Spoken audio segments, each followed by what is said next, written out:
ബഹുമാന്യരെ, ഈ വർഷത്തെ academy award ജേതാക്കളെ നിങ്ങൾക്ക് പരിചയപ്പെടുത്തേണ്ട കാര്യമില്ല. കാരണം അവരെല്ലാം നിങ്ങൾക്ക് സുപരിചിതരാണ്. അതുകൊണ്ട് അത്തരം ഒരധിക പ്രസംഗത്തിന് ഞാൻ മുതിരുന്നില്ല. പക്ഷേ ഇവരിലൊരാൾ നിങ്ങൾക്കൊരു തരത്തിൽ അത്ര പരിചിതയല്ല.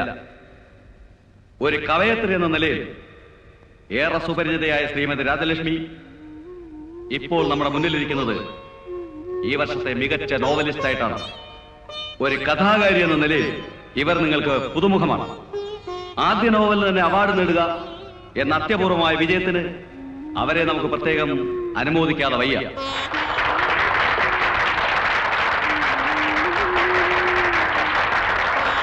സ്ത്രീ വിമോചനത്തിന്റെ വക്താവായ അവരും അവരുടെ കവിതകളും കഥകളും ഇനിയും ഉയരങ്ങൾ താണ്ടട്ടെ. ഔദ്യോഗികവും രാഷ്ട്രീയവുമായ തിരക്കിനിടയിൽ അധിക നേരം നമ്മളോടൊത്ത് ചെലവഴിക്കാൻ ബഹുമാനപ്പെട്ട മന്ത്രിക്ക് കഴിയാതെ വന്നിരിക്കുന്നു. അതുകൊണ്ട് കാര്യപരിപാടിയിൽ അല്പം ഭേദഗതി വരുത്തി അദ്ദേഹത്തെ ആ ചടങ്ങിന് ക്ഷണിക്കുന്നു. കവിത ശ്രീ രാജേന്ദ്രൻ പട്ടാമ്പി. സമാഹാരത്തിന്റെ പേര് സപ്തസ്വരങ്ങൾ.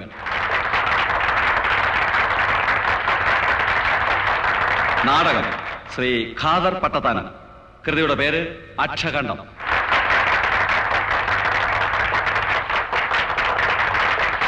ചെറുകഥ ശ്രീ ജോർജ് ജോസഫ്. സമാഹാരത്തിന്റെ പേര് ഒട്ടകപ്പക്ഷി.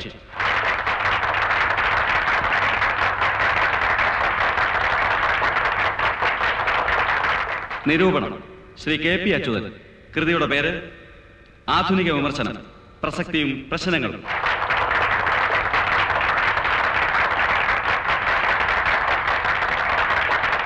നോവൽ ശ്രീമതി രാജലക്ഷ്മി. കൃതിയുടെ പേര് ശാന്തിഗ്രാമത്തിലെ അമ്മ.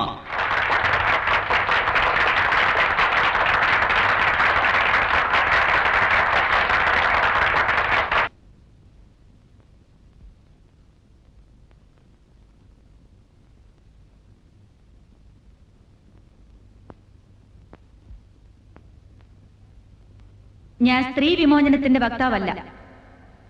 സ്ത്രീക്ക് ആരിൽ നിന്ന് എവിടേക്കാണ് മോചനം? പുരുഷനിൽ നിന്നോ? അതൊരു മിഥ്യാധാരണയാണ്.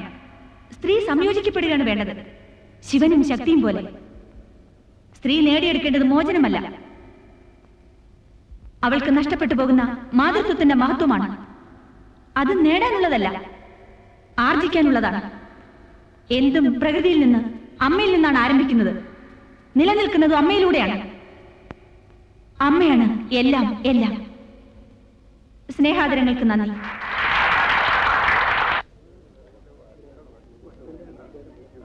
നമസ്കാരം. ടീച്ചർക്ക് മനസ്സിലായില്ലേ?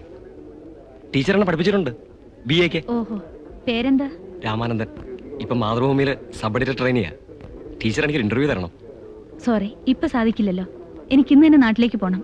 ഒരിക്കൽ വീട്ടിൽ വരൂ, സംസാരിക്കാം. ഒരു അരമണിക്കൂർ മതി. എന്റെ പ്രിവിലേജ് ആണ് ടീച്ചർ. അത് നമുക്ക് സംസാരിക്കാം, പക്ഷെ ഇപ്പൊ വയ്യ. ഇന്നാണെങ്കിൽ വലിയ ഉപകാരമായിരിക്കും ടീച്ചർ, പ്ലീസ്. ഞാൻ വരും ഹോട്ടലില്.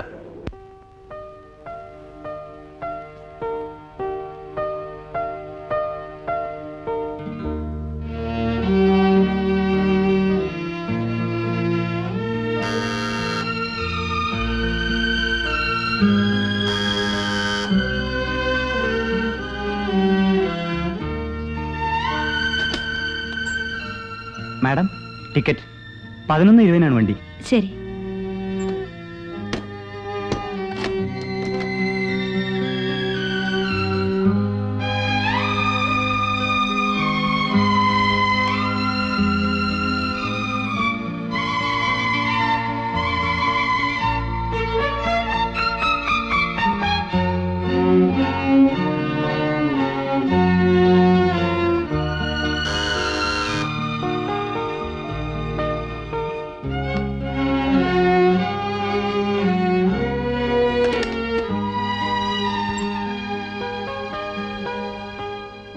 Excuse me teacher. ഞാൻ പറഞ്ഞിരുന്നല്ലോ നിങ്ങളോട്, എനിക്ക് ഇന്ന് രാത്രി തന്നെ പോണം. അറിയാം, അറിഞ്ഞുകൊണ്ടാ വന്നത്. 11:20 കണ്ണൂർ എക്സ്പ്രസ്. ടീച്ചർ എന്നോട് കടന്നിരിക്കാൻ പറഞ്ഞില്ല. ടീച്ചറിന്റെ സ്റ്റുഡൻ്റ് ആണ് ഞാൻ. ആ വാത്സല്യം എന്നോട് കാണിക്കണം. വരൂ, ഇരിക്കൂ.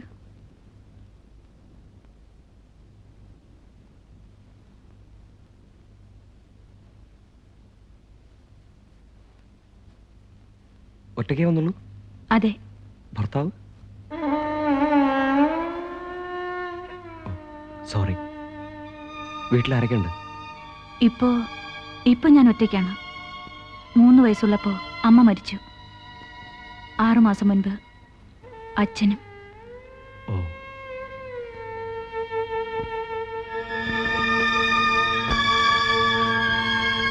എന്താണ് കവിതയിൽ നിന്നും കഥയിലേക്ക് മാറിയത്? മാറിയില്ലല്ലോ. എന്നും കവിതയാണ് എൻ്റെ ലഹരി. പിന്നെ ഈ കഥ, ഇതൊന്നും മനഃപൂർവ്വം ചെയ്യുന്നതല്ലോ, സംഭവിക്കുന്നതല്ലേ. അതെ, എങ്കിലും ഒരു സ്പാർക്ക് എന്നൊക്കെ പറയില്ലേ, അതെങ്ങനെയായിരുന്നു? എന്നെ വേദനിപ്പിക്കുകയും വേട്ടയാടുകയും ചെയ്ത കുറേ നിമിഷങ്ങൾ ഉണ്ടായിട്ടുണ്ട് എൻ്റെ ജീവിതത്തിൽ. ആ നിമിഷങ്ങളുടെ ഒരു കടന്നാക്രമണം എന്ന് വേണമെങ്കിൽ പറയാം.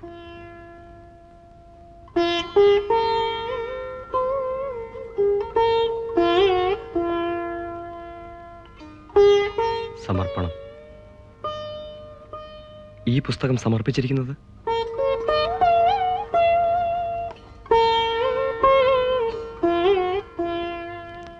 സമർപ്പണം എൻ്റെ ഗുരുനാഥനും സുഹൃത്തുമായിരുന്ന പ്രിയപ്പെട്ട അച്ഛനും ഒടുങ്ങാത്ത നൊമ്പരങ്ങൾ ഉണർത്തി കടന്നുപോയ ആത്മസഖികൾക്കും. അതെ, ഇതവരുടെ കഥയാണ്. ഈ കഥ എൻ്റെ ഒരു രഹസ്യമായിരുന്നു. എഴുതി പൂർത്തിയാക്കിയിട്ടും മറ്റാരെങ്കിലും അത് കാണിക്കാൻ നാണവും ഭയവുമായിരുന്നു. അതുകൊണ്ട് ആരും കാണാതെ ഒരിടത്ത് സൂക്ഷിച്ചു വെച്ചു. ഒരിക്കൽ അച്ഛൻ കണ്ടെടുത്ത് വായിച്ചു. കളിയാക്കുമെന്നാണ് കരുതിയത്. വായിച്ചു കഴിഞ്ഞ് കുറെ നേരം ഒന്നും മിണ്ടാതെ എന്നെ തന്നെ നോക്കിയിരുന്നു. പിന്നെ എന്റെ കൈവിരലുകളിൽ ചുംബിച്ച് നെഞ്ചോട് ചേർത്ത് പിടിച്ചു. അതായിരുന്നു എനിക്ക് ലഭിച്ച ഏറ്റവും വിലയുള്ള അംഗീകാരം. നിങ്ങളിലെ കവിയുടെ വളർച്ചയുടെ മുഴുവൻ ക്രെഡിറ്റും അച്ഛനായിരുന്നു അല്ലേ? അതെ. വേട്ടയാടുന്ന നിമിഷങ്ങളെന്ന് പറഞ്ഞല്ലോ, മൊത്തം സാഹിത്യ ജീവിതത്തിൽ അതെങ്ങനെ പ്രതിഫലിച്ചു ഒന്ന് പറയാം? പ്രത്യേകിച്ചും ഈ നോവലിൽ. പറയാം.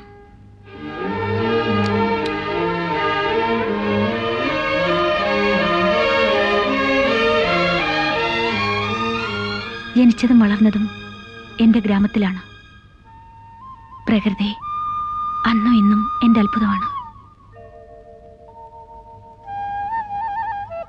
കുന്നുകളും മലകളും നിറഞ്ഞതായിരുന്നു ഞങ്ങളുടെ ഗ്രാമം. അവിടെയായിരുന്നു എൻ്റെ ബാല്യവും കൗമാരവും. കുന്നിൻ മുകളിലെ ഉദയങ്ങളും അസ്തമയങ്ങളും കണ്ടാണ് ഞാൻ വളർന്നത്. പൊന്നരഞ്ഞാണം പോലെ തിളങ്ങുന്ന പുഴ എൻ്റെ ആഹ്ലാദമായിരുന്നു. അച്ഛന് സംഗീതത്തിൽ വലിയ കമ്പമായിരുന്നു. സംഗീത സാന്ദ്രമായ എത്രയെത്ര സന്ധ്യകളാണ് ഞങ്ങൾ അവിടെ ചിലവിട്ടത്. പിന്നീട് അച്ഛൻ്റെ ഉദ്യോഗം സംബന്ധിച്ച് ഞങ്ങൾക്ക് അവിടം വിടേണ്ടി വന്നു. നഗരം എനിക്കൊരിക്കലും ആശ്വാസം തന്നിരുന്നില്ല. പക്ഷേ ജോലി സംബന്ധമായി എനിക്കും അവിടെ തന്നെ തുടരേണ്ടി വന്നു. എന്നും അച്ഛനായിരുന്നു ആത്മസുഹൃത്ത്. പിന്നെ ഏറ്റവും അടുത്ത സുഹൃത്തുക്കളായിരുന്നു വിമലയും സീതയും. എന്നെ ഒട്ടും മനസ്സിലാകാത്ത ആളായിരുന്നു ശ്രീയേട്ടൻ. ശ്രീയേട്ടനെ എനിക്കും മനസ്സിലായിരുന്നില്ല. എന്നത്തെയും ആശ്വാസം കവിതയുടെ നോവുമായി വന്നെത്തുന്ന അതിഥികളായിരുന്നു. പാമ്പു കടിച്ച മുല കടഞ്ഞ് അമ്മ നിൻ ചുണ്ടത്തറിവു ചുരത്തുന്നതെങ്ങനെ? വേല കിട്ടാതെ വിയർക്കുന്നൊരച്ഛന്റെ വേദനയുണ്ടു വളരുന്നതെങ്ങനെ? രോഗദാരിദ്ര്യ ജരാനരാപീഡകൾ ബാധിച്ചുഴന്ന് മരിക്കുന്നതെങ്ങനെ? അറ്റുതെറിച്ച പെരുവിരൽ, പ്രജ്ഞതൻ ഗർഭത്തിലെ കണ്ണുപൊട്ടിയ വാക്കുകൾ, ചക്രവേഗങ്ങൾ ചതച്ച പാദങ്ങളാൽ പിച്ചതെണ്ടാൻ പോയ ബുദ്ധസ്മരണകൾ, രക്തക്കളങ്ങളിൽ കങ്കാള കേളിക്കു കൊട്ടിപ്പൊളിഞ്ഞ കിനാവിൻ പെരുമ്പറ, ഇഷ്ടദാനം നിനക്കേകുവാൻ വയ്യ എന്റെ ദുഷ്ടജന്മത്തിന്റെ ശിഷ്ടമുണ്ടിത്രയും. നിത്യേന കുറ്റമായി മാറുന്ന ജീവിത തൃഷ്ണകൾ മാത്രം നിനക്കെന്റെ പൈതൃകം. അക്ഷരമാല പഠിച്ച് ഉറങ്ങാൻ പറ്റുന്നുണ്ടാവില്ല അല്ലേ?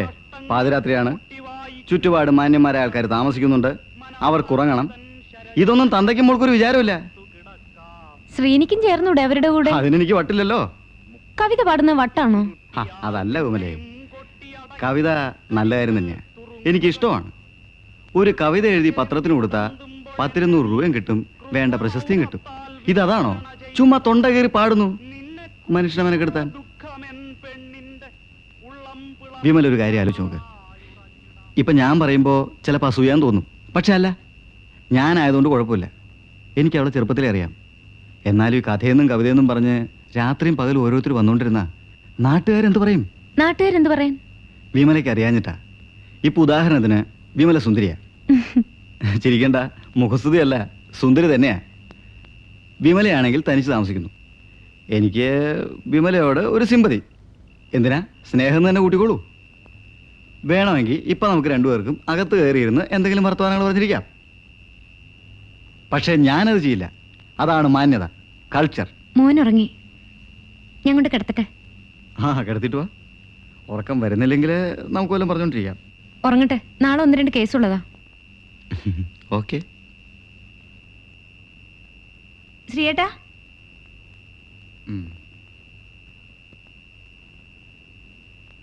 എന്ത് പണിയാ ശ്രീയേട്ടൻ കാണിച്ചത്? ഞാൻ എന്താ കാണിച്ചത്? ബാലുവിന് എന്ത് തോന്നി കാണും?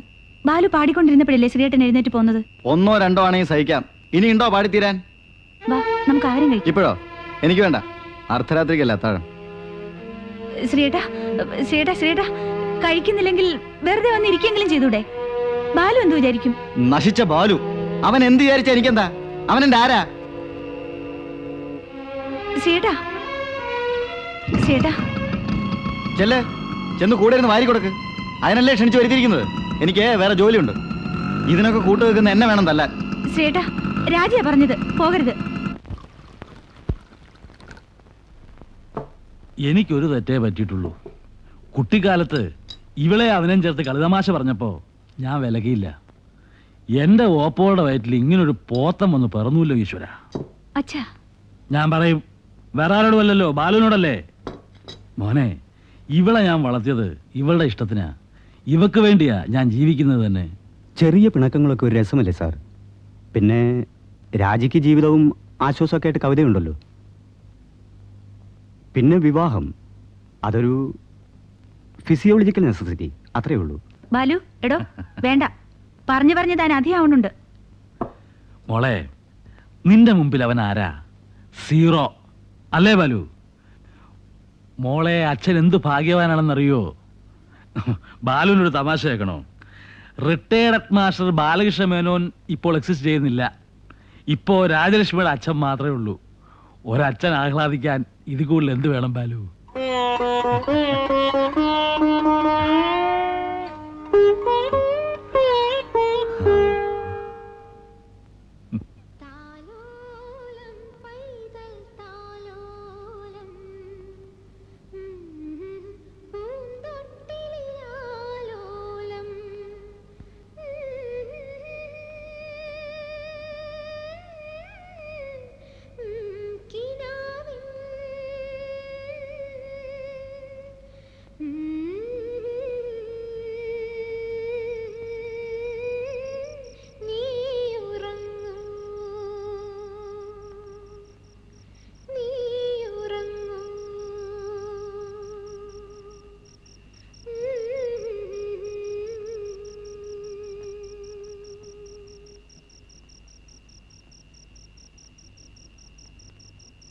എന്തേ ആ അമ്മ പാട്ട് നിർത്തിയത്?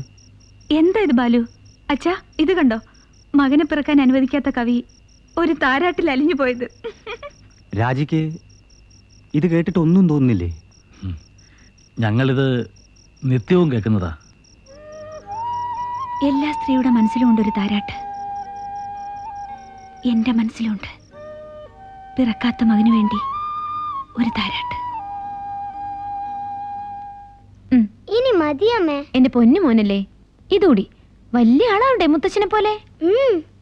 എനിക്ക് പോലീസ് ആവണം. പിന്നെ പോലീസ് ആവണം, വലിയ മീശയുള്ള പോലീസ്. വലിയ മീശ വേണമെങ്കിൽ ഇതുകൂടി ഉണ്ണണം. ആ വിനു,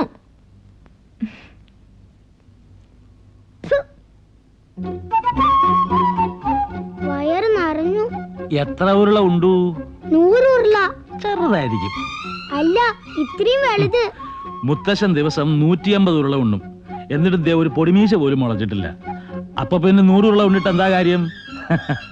ആ, അതിന് മുത്തശ്ശൻ ഒരു സൂത്രം പറഞ്ഞു തരാം. ഒരു ഗ്ലാസ് പാല് കുടിച്ചാൽ മതി, അപ്പൊ ശരിയാവും. മതിയോ? ചെല്ല്. അയ്യോ, ഓടണ്ട, വീഴും. കുട്ടികളെ ഓരോന്ന് കഴിപ്പിക്കാൻ പറ്റുന്ന പാട്. ഒരു മീശക്കൊതി ഉണ്ടായത് ഭാഗ്യം. അമ്മ, എനിക്ക് പാല് വേണോ? ഞാൻ എവിടുന്ന് തരാനാ പാല്? ഉണ്ടായിരുന്നത് നീ തട്ടിമറിച്ച് കളഞ്ഞില്ലേ? മുത്തച്ഛൻ പറഞ്ഞിട്ടാ. എന്നാ മുത്തച്ഛനോട് തന്നെ തരാൻ പറ. ബാ, മുത്തശ്ശൻ തരാം പാല്. പാല് കുടിച്ചില്ലേ മീശ മുളക്കിയാലേ അത് വല്ല ഈ പെണ്ണും കറിയോ? ഓ, അത് ശരി. മോൻ പുറത്തൊന്നും പോരുത്, മുത്തച്ഛന്റെ കൂടെ തന്നെ നിന്നോളണം. ആ തങ്കമ്മേ, മോനെ നോയിക്കൊള്ളണം, കിടന്നുറങ്ങരുത്. ആ പോട്ടെ, ടാറ്റാ. ടാറ്റാ.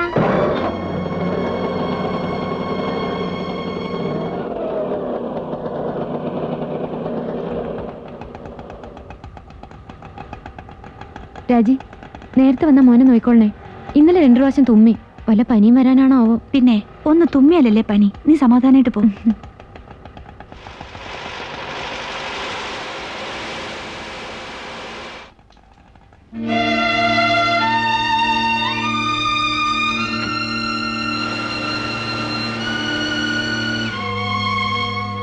പോവാം.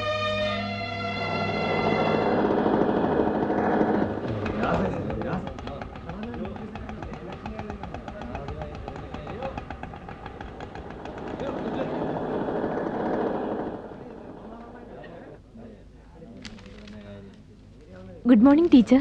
മോർണിംഗ്. കുന്തിപ്പിഴിയുടെ മൗനങ്ങൾ വായിച്ചു. നന്നായിരിക്കുന്നു. എങ്ങനെ ഇതൊക്കെ എഴുതാൻ കഴിയാ? എനിക്കൊരു ദിവസം കാണണം ആ പുഴ. ഒരിക്കൽ നാട്ടിലേക്ക് വരൂ, കാണാം. കുട്ടിയുടെ മനസ്സിലുള്ള കുന്തിപ്പുഴ ഇന്നില്ല. എന്റെ ബാല്യത്തിൽ ഞാൻ കണ്ടിട്ടുള്ള പുഴയാണ് കവിതയിൽ. ഇന്ന് വരണ്ട മണ്ണിലൂടെ ഒരു കണ്ണീർച്ചാല്, അത്രേ ഉള്ളൂ. കൃഷ്ണ, നീ എന്നെ അറിയില്ല. പേരിനു പോലുമുണ്ട് വിഷാദത്തിന്റെ നനവ്. ഓരോ വാക്കിലും കവിയുടെ ആർജവം മുറ്റി നിൽക്കുന്നു. കാളന്തിയുടെ ഏകാന്ത തടങ്ങളിലെങ്ങോ ആരാനും അറിയാതെ മൂകാനുരാഗത്തിന്റെ മധുരമുള്ള നോവുമായി ഒരു ഗോപികയിരിക്കുന്നു. അവളുടെ കൺപീലികളുടെ നനവും ചുണ്ടുകളിൽ പറ്റി നിൽക്കുന്ന ദുരൂഹമായ നിസ്സഹായതയും ഓടക്കുഴൽ നാദം പോലെ നമ്മുടെ ഹൃദയത്തിന്റെ അഗാധതയിലേക്ക് വന്നെത്തുന്നു.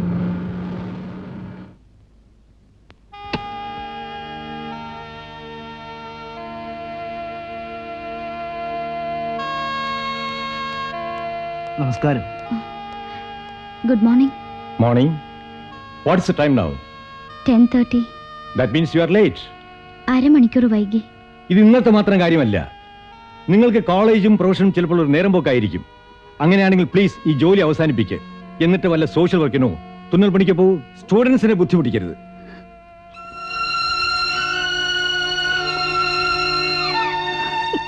സാരമില്ല സീതേ, തെറ്റ് നിന്റെ ഭാഗത്ത് തന്നെയല്ലേ. നമുക്ക് 100 കാരണങ്ങൾ ഉണ്ടാകാം, പക്ഷെ അതിനൊന്നും ഇവിടെ പ്രസക്തിയില്ല. Teacher, 1 minute. ഒന്ന് വരൂ.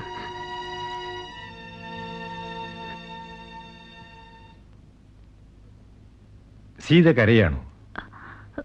സാർ പറഞ്ഞത് അവളെ വല്ലാതെ ഹർട്ട് ചെയ്തു. മനഃപൂർവ്വം വൈരാഗ്യത്തോടെ പറഞ്ഞതല്ല. Work is work. ആരായാലും അതിലൊരു വിട്ടുവീഴ്ചയില്ല. എന്താണ് അവരുടെ പ്രോബ്ലം? അവളുടെ ഹസ്ബൻഡിന് തീരെ ഇഷ്ടമില്ല അവൾ ജോലിക്ക് വരുന്നത്. അയാൾ ഇത്തിരി വെൽ ടു ഡു ഫാമിലിയിലാണ്. അയാളുടെ വീട്ടിൽ ഇന്ന് വരെ സ്ത്രീകൾ ജോലിക്ക് പോയിട്ടില്ല അത്രേ. എങ്കിൽ അവർക്ക് ഈ ജോലി രാജിവെച്ചൂടെ? അവൾക്കത് വയ്യ. ടീച്ചിങ് പ്രൊഫഷനോട് വലിയ സെന്റിമെന്റ്സ് ആണ് അവൾക്ക്.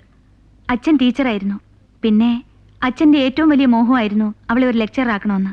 എങ്കിലും വിവാഹം കഴിഞ്ഞാൽ ഭർത്താവിന്റെ താല്പര്യങ്ങളല്ലേ അനുസരിക്കേണ്ടത്? അത് അവരുടെ രണ്ടുപേരുടെയും വിഷൻസില് വലിയ അന്തരമുണ്ട്. അവളൊരു നാട്ടുമ്പുറത്തുകാരി പെൺകുട്ടിയാണ്. ഭർത്താവിന്റെ വീടും കൾച്ചറുമൊക്കെ വല്ലാത്ത വീർപ്പുമുട്ടലാണ് അവൾക്ക്. അവിടുന്ന് ഒരു രക്ഷപ്പെടലാണ് കോളേജ്. ശരി, അവരോടൊന്ന് പറഞ്ഞ് മനസ്സിലാക്ക്.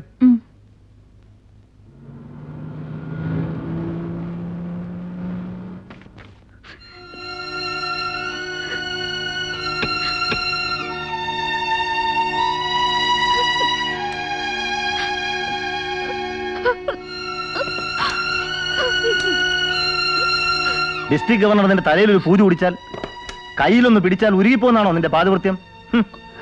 എനിക്കതൊന്നും ഇഷ്ടമല്ല. അതിനൊക്കെ നിന്ന് കൊടുത്ത് ശീലവുമില്ല. മതി മതി, നിർത്ത. എന്തു പറഞ്ഞാലും ഉടനെ തുടങ്ങാൻ കരച്ചിൽ. ന്യൂസൻസ്. ഇനി ഒരു ഫംഗ്ഷനും ഞാനില്ല. തിങ്കളാഴ്ചത്തെ ചാർട്ടർ നൈറ്റിനും ഞാൻ വരുന്നില്ല. നിന്നെ പറഞ്ഞിട്ട് കാര്യമില്ല. തെറ്റ് ചെയ്ത് ഞാനാ. ഒരല്പം ദയ കാണിച്ചു. അല്ലെങ്കിൽ ഒരു വെറും ലോവർ പ്രൈമറി സ്കൂൾ വാദ്യാരുടെ മോൾക്ക് ഈ വീടിന്റെ പടി ചവിട്ടാൻ പറ്റുമായിരുന്നില്ല. ഇത്രയൊക്കെ പറയാൻ ഞാൻ എന്ത് തെറ്റാ ചെയ്തത്? പലപ്പോഴും ഞാൻ പറഞ്ഞു തന്നിട്ടുള്ളതാ എന്റെ സോഷ്യൽ ആൻഡ് എക്കണോമിക് സ്റ്റാറ്റസ്. എന്തുകൊണ്ട് നിനക്കത് മെയിൻറ്റെയിൻ ചെയ്തുകൂടാ? എത്ര പേരുടെ മുന്നിൽ വെച്ചാ ഞാൻ അവമാനിതനായത്? ഇത്ര കൾച്ചറലെസ് ആയ ഒരു പെരുമാറ്റം ഗവർണറുടെ ലൈഫിൽ ഉണ്ടായി കാണത്തില്ല. എന്റെ സബോർഡിനേറ്റ്സ് എങ്ങനെ കൗണ്ട് ചെയ്യുന്നറിയോ നിനക്ക്? പണവും പ്രതാപവും ഇല്ലെങ്കിലും അന്തസ്സുള്ളൊരു വീട്ടിലാണ് ഞാനും ജനിച്ചത്. സോഷ്യൽ സ്റ്റാറ്റസിന്റെ പേര് കണ്ട പുരുഷന്മാരുടെ കൂടെ ആടിക്കൊഴയാൻ ഇനി എന്നെ നിർബന്ധിച്ചാൽ പിന്നെ ഞാൻ may come in sir? Yes come in. Excuse me sir. Sit down. Thank you sir. Yes. ഞാൻ അന്നേ പറഞ്ഞില്ലേ സാർ, ഞാനൊരു ടൂർ കഴിഞ്ഞ് വന്നാൽ സെയിൽസ് നിശ്ചയമായും കൂടുമെന്ന്. നമ്മുടെ റെപ്രസെൻറ്റേറ്റീവ്സ് ഒക്കെ ഉണ്ടല്ലോ, ഭയങ്കര കള്ളന്മാരാ. സാറിൻ്റെ മിസ്സസ് നന്നായി പാടുമല്ലേ? ആ, കുറച്ച്. ഹാ, കഴിഞ്ഞ ആഴ്ചയല്ലേ ഞാനത് അറിയുന്നത്. എൻ്റെ വുഡ് ബി ആയിട്ട് മിസ്സസ് നല്ല അടുപ്പത്തിലാ. അറിയാം. രാജലക്ഷ്മി അല്ലേ? സീത പറയും. വല്ലപ്പോഴും കവിതകളൊക്കെ എഴുതും അല്ലേ? ഉവ്വ്, എൻ്റെ ഒരൊറ്റാളുടെ പ്രോത്സാഹനമാണ്. ഞാൻ ഇടയ്ക്കൊക്കെ ചില സ്പാർക്കുകൾ അങ്ങ് പറഞ്ഞു കൊടുക്കും. അവൾ ജീനിയസാ. ഞാനത് കണ്ടറിഞ്ഞ് നിന്നില്ലെങ്കിൽ മലയാളത്തിന് വലിയൊരു കവിയത്രിയല്ലേ നഷ്ടപ്പെടുക, അല്ലേ സാർ? ഷുവർ. സീതയ്ക്ക് വലിയ ആരാധനയാണ്. ഞാൻ പണ്ടൊക്കെ വായിച്ചിരുന്നു. ഇപ്പോൾ അതിനൊക്കെ എവിടുന്ന സമയം? എന്നും തിരക്കും പ്രശ്നങ്ങളും. അതിനിടയിൽ അപ്രതീക്ഷിതമായി വീണ് കിട്ടുന്ന ചില നിമിഷങ്ങളാണ് നമ്മുടെ ഫാമിലി ലൈഫിന് കിട്ടുന്ന ഏക ആശ്വാസം. അപ്പോൾ വൈഫ്, സ്റ്റുഡൻസിൻ്റെ നോട്ട്, നാളത്തെ ക്ലാസ്സിൻ്റെ പ്രിപ്പറേഷൻ, കോളേജ് എന്നൊക്കെ പറഞ്ഞ് നടന്നാൽ ഒന്ന് ഓർത്തു നോക്കൂ അവസ്ഥ. Really sympathetic. പറഞ്ഞാൽ അവൾക്ക് മനസ്സിലാവില്ല. ഞങ്ങളുടെ വീട്ടിൽ ഇങ്ങനൊരു പതിവില്ല, സ്ത്രീകൾ ജോലിക്ക് പോകുന്നത്. അതുകൊണ്ട് ബന്ധുക്കളൊക്കെ വരുമ്പോൾ വല്ലാതെ ഷെയിമായി പോകുന്നു. ഞങ്ങളുടെ വിവാഹം അറിയാമോ? ഇല്ല. She belongs to a very poor family. ഒരു സാധാവാദ്യാരുടെ മകള്. ഒരു ചില്ലി കാശോ ഒരു തരി സ്വർണ്ണമോ ഡബറി വാങ്ങാതെയാണ് ഞാൻ മാരി ചെയ്തത്. You are great, gentle. ആഹാ, പറഞ്ഞ വക്കീലേ, ഇരിക്കെ. അറിയില്ലേ? പിന്നെ അറിയും, രണ്ടുപേരെ അറിയും. വിമല രാജിയുടെ തൊട്ടടുത്ത് വിടാ.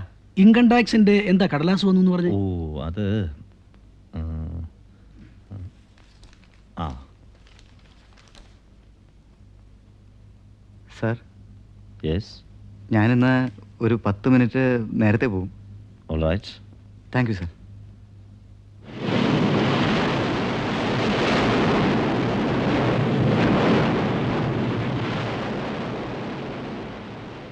ഞാൻ സോറി പറഞ്ഞില്ലേ, ഇനി അത് മറന്നൂടെ?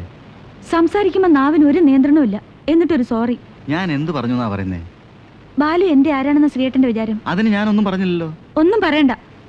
ഓരോ വാക്കിനും നോട്ടത്തിനും 100 അർത്ഥ. പോട്ടെ, എല്ലാം മറന്നളേ രാജി. നിന്റെ കാര്യത്തിൽ ഞാൻ ഭയങ്കര സ്വാർത്ഥനാ. മറ്റൊരാൾ നിന്റെ ജീവിതത്തിൻ്റെ ഒരു നിമിഷം പോലും പങ്കുവയ്ക്കുന്നത് എനിക്ക് സഹിക്കാൻ പറ്റില്ല. നിന്റെ സ്റ്റുഡൻസിനോടും സുഹൃത്തുക്കളോടും എല്ലാം എനിക്ക് അസൂയ. മറക്ക്, കഴിഞ്ഞതൊക്കെ മറക്ക്. ഇനി ഞാൻ ശ്രദ്ധിച്ചോളാം. രാജി, പണ്ട് ചെറുപ്പത്തിൽ നീ പറയുന്നത് എന്തും ഞാൻ ചെയ്യില്ലായിരുന്നു.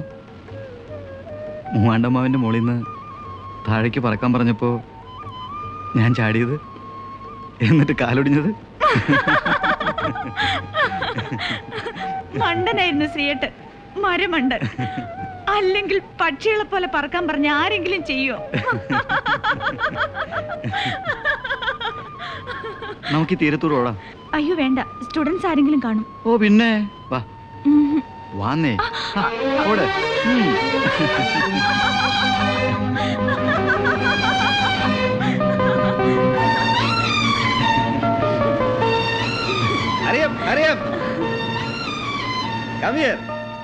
എന്റെയും വൈഫും. വാ. ഞാനില്ല, ഞാനിവിടെ നിൽക്കാം. ഛേ, അത് മോശമല്ലേ? വാ വരാൻ.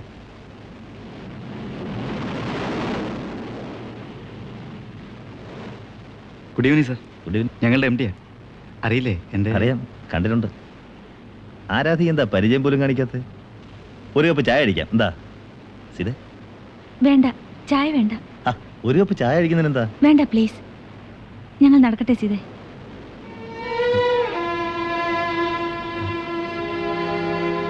സോറി സർ, ഞങ്ങൾ ഡിസ്റ്റർബ് ചെയ്യുന്നില്ല. It's all right. രാജി, അദ്ദേഹം എൻ്റെ എം ഡിയാണ്. ഒന്ന് മര്യാദയ്ക്ക് ബിഹേവ് ചെയ്യാൻ പാടില്ലായിരുന്നു നിനക്ക്? ഞാനിപ്പോ എന്താ ചെയ്തത്? ചായ തന്നത് വേണ്ടെന്ന് പറഞ്ഞു എന്നല്ലേ ഉള്ളൂ. എനിക്ക് വേണ്ടാഞ്ഞിട്ടാ. മാനേഴ്സ് വേണം. അത് ആരാന്നാ വിചാരിച്ചത്? എൻ്റെ എം ഡിയാണ്. നാളെ എനിക്ക് എന്തെങ്കിലും പ്രോഗ്രസ് വേണമെങ്കിൽ അദ്ദേഹം വിചാരിക്കണം. അതിന് ഞാനെന്താ വേണ്ടത്? അയാളെ തൊഴണോ അല്ലെങ്കിൽ ആടി കൊഴയണോ? സീതയെ കെട്ടി എഴുന്നള്ളിച്ചിരിക്കുന്നത് കണ്ടില്ലേ പ്രദർശനത്തിന്? പാവം. നീ കവിയാണെന്നൊക്കെ പറയുന്നത് വെറുതെയാ, കൾച്ചർലെസ്. അതെങ്ങനെയാ? കണ്ട ചെറ്റകളുമായിട്ടല്ലേ കമ്പനി? ചെറ്റത്തരമല്ലേ അറിയൂ? ഛേ, എന്താ പറഞ്ഞത്? ഇത്ര ചീപ്പാകരുത് മനുഷ്യൻ. നിങ്ങൾ ആരെ കുറിച്ചാ ചെറ്റകളെന്ന് പറഞ്ഞത്? എന്റെ സുഹൃത്തുക്കളോ അല്ലെങ്കിൽ എന്റെ അച്ഛനോ? നിങ്ങൾ ഈ മുഖംമൂടികളുടെ സംസ്കാരം ഉണ്ടല്ലോ, അതെനിക്ക് വെറുപ്പാണ്. I hate it. അതിനൊപ്പം നിൽക്കാൻ എന്നെ കിട്ടില്ല. രാജി, രാജി,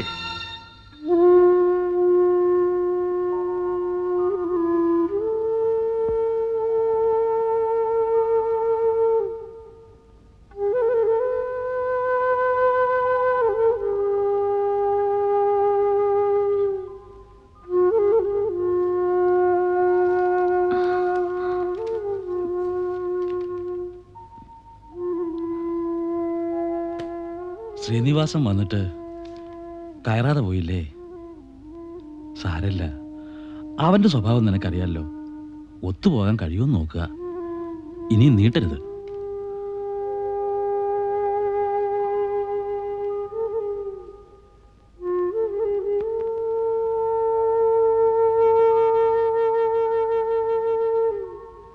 അച്ഛന് പ്രായമായി. എന്നാ അവസാനിപ്പിച്ച് പോകേണ്ടി വരിക എന്നറിയില്ലല്ലോ. അച്ഛാ, നീ വിഷമിക്കുന്ന എന്തിനാ? മരണമാണ് ഏറ്റവും വലിയ സത്യം, നിനക്കറിയാലോ. എവിടെയും ഏത് നിമിഷവും മൂപ്പർക്ക് കടന്നു വരാം. കോമാളി, മൂപ്പര് വരുമ്പോ ഇന്ന് പറ്റില്ല നാളെ ആവട്ടെ എന്ന് പറയാൻ പറ്റുമോ? അതാ അച്ഛൻ പറയുന്നത്. ഇത്തിരി ശുണ്ഠിയൊക്കെ ഉണ്ടെങ്കിലും ശ്രീനി ആള് പാവാ.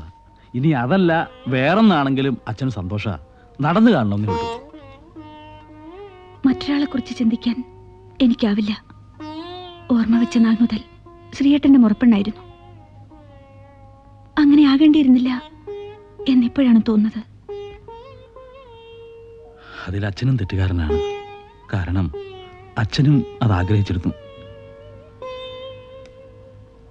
ഇപ്പൊ എനിക്ക് ഭയമാണ് അച്ഛാ. ഒരു പക്ഷേ ശ്രീയേട്ടനൊരു നല്ല ഭർത്താവായേക്കാം. പക്ഷേ എനിക്കുള്ളതെല്ലാം നഷ്ടപ്പെടണം. എന്നില്ല ഞാൻ, എന്റെ കവിത, എല്ലാം. ഒരു മകളെ കുറിച്ച് ഒരച്ഛന് കുറേ സങ്കല്പങ്ങളുണ്ട്. ഒരു മരുമകനുണ്ടാവുക, ഒരു മുത്തശ്ശനാവുക, അങ്ങനെ പലതും. വിനുവിനെ പോലൊരു കുഞ്ഞ്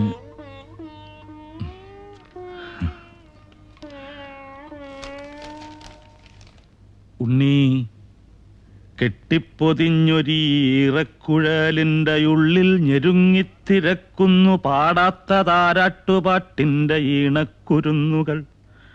കാറ്റിലാടുന്നു ഒഴിഞ്ഞ പൂന്തൊട്ടിൽ, താനേ ചുരത്തുന്നിതമ്മിഞ്ഞ പാൽക്കുടം. ഉണ്ണീ പിറക്ക, പിറന്ന നാൾ തൊട്ടീറനൊഴിയാത്തൊരമ്മതൻ കണ്ണുകൾ തുടയ്ക്ക. ഉണ്ണീ പിറക്ക, പിറന്ന നാൾ തൊട്ട് ഈറനൊഴിയാത്തൊരമ്മതൻ കണ്ണുകൾ തുടയ്ക്ക. എന്താ ഇതിവിടെ നിർത്തിക്കളഞ്ഞത്? നല്ല കവിതയാണ്, ഇത് പൂർത്തിയാക്കണം.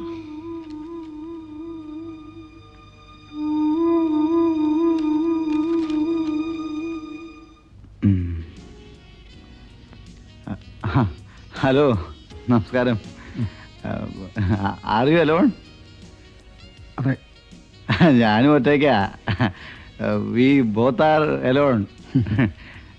ഞാൻ ഇവിടെ ഒന്ന് ഇരുന്നോട്ടെ? Sure. Thank you, thank you, thank U.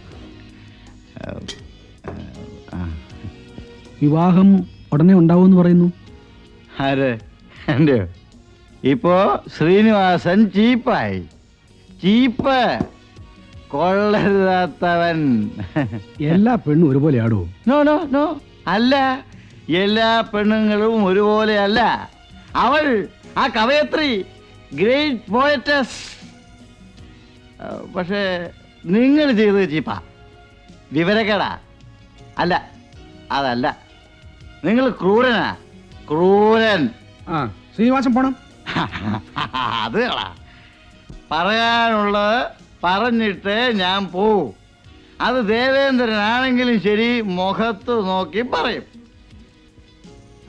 നമ്മള് അപ്പൊ എന്താ പറഞ്ഞു വന്നത്? ആ, വിമല, വിമല എന്ന് വെച്ചാ നിങ്ങളുടെ ഭാര്യ. ഷീസ് എ ഗോഡസ്, ദേവത. അവളെ നിങ്ങൾ ഉപേക്ഷിച്ചു. യു ആർ എ ഫൂൾ, മണ്ടൻ. നിങ്ങൾക്ക് പണമായിരുന്നു വലുത്. നിങ്ങളുടെ അപ്പൻ ചാണ്ടിക്കും പണമായിരുന്നു വലുത്. പിന്നെ എന്തിനാടോ താൻ പ്രേമിച്ച് കല്യാണം കഴിക്കാൻ പോയത്? പറയടോ, കാര്യം ചോദിച്ചാ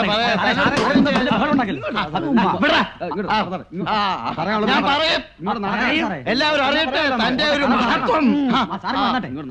മേൽന്ന് വിടറാ, വിടറാ. ഇവനുണ്ടല്ലോ ഈ നീരൻ, കല്യാണം നഷ്ടക്കച്ചവടായതെന്നും പറഞ്ഞ് കെട്ടിയ പെണ്ണിനെ ചവിട്ടി പുറത്താക്കിയവനാ. ഇവനും എന്റെ അപ്പനും ചാണ്ടി.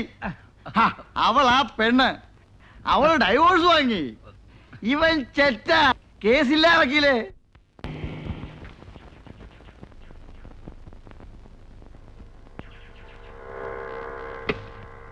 നിൽക്കണ്ട, ഞാൻ വന്നോളാം.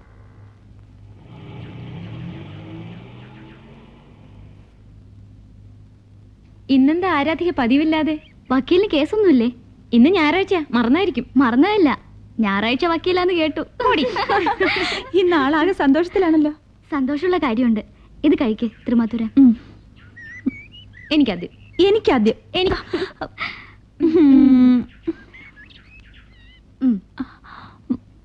എന്താ വിശേഷം? പറഞ്ഞില്ലല്ലോ. ഞാനൊരു അമ്മയാകാൻ പോകുന്നു.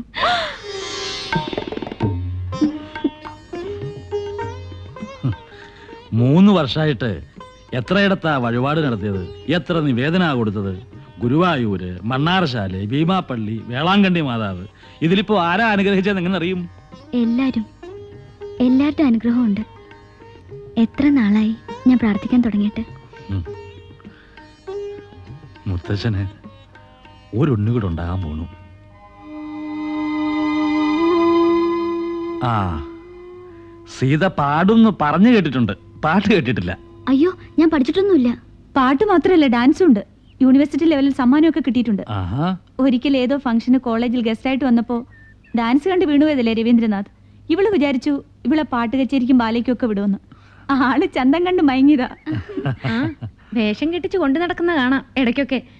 നാളത്തെ ആനുവൽ ഡേ സെലിബ്രേഷന് കൊണ്ടുപോകുന്നതിനെ പ്രദർശിപ്പിക്കാനാ. എന്നിട്ട് പാട്ട് എഴുതി കിട്ടിയോ? എവിടെയാ നോക്കട്ടെ. അച്ഛൻ നോക്കണ്ട. നോക്കട്ടോ.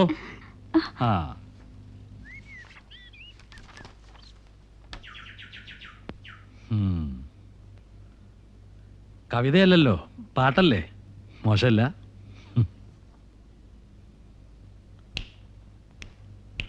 പാടുവാനായി വന്നു നിന്റെ പടിവാതിൽക്കൽ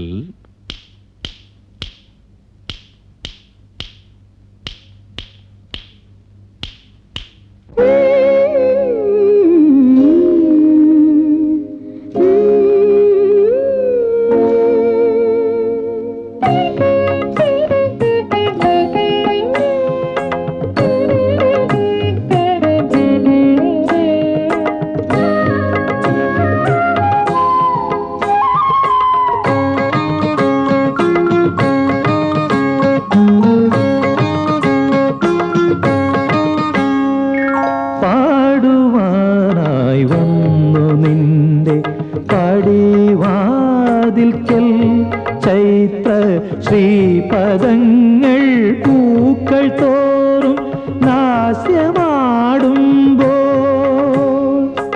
ഏതു രാഗം ശ്രു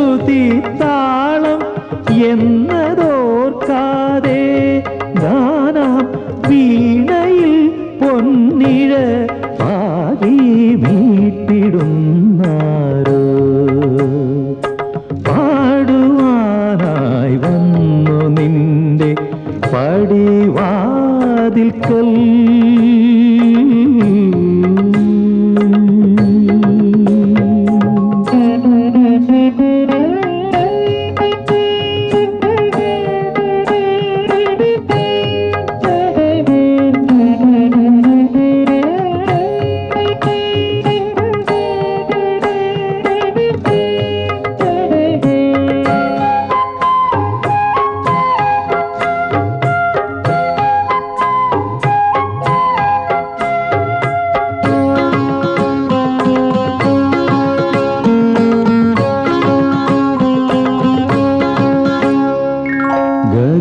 ഗഗനനീലിമയിൽ നീന്തിടുമൊടുവിലെ കിളിയും മാഞ്ഞു വിജനമാം വഴിയമ്പലത്തിൽ പതികനണയുന്നു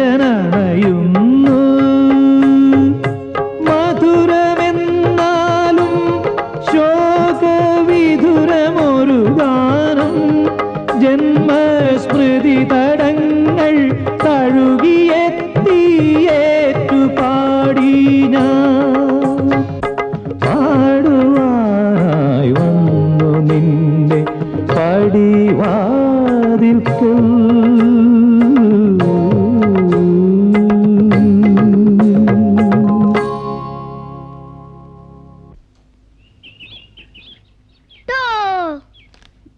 ആന്റിക്ക് പേടിയാവുന്നില്ലേ? അയ്യോ എനിക്ക് പേടിയാവുന്നു.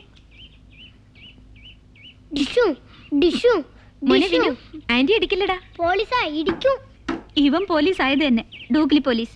ഡൂക്ലി പോലീസ് മണ്ണ പിടിച്ചോണ്ട് പോവും. അകത്തൊരു കള്ളൻ ഇരിക്കുന്നുണ്ട്, പോയി പിടിക്ക്. എനിക്ക് പേടിയാ. എനിക്ക് പേടിയാ. കള്ളനെ കണ്ടാ പിടിക്കാത്ത പോലീസാ. ഇത് ശരിക്കള്ളനല്ല, മുത്തശ്ശൻ കള്ളനാ. പഞ്ചസാര കെട്ടുവിനും, പോയി പിടിക്ക്.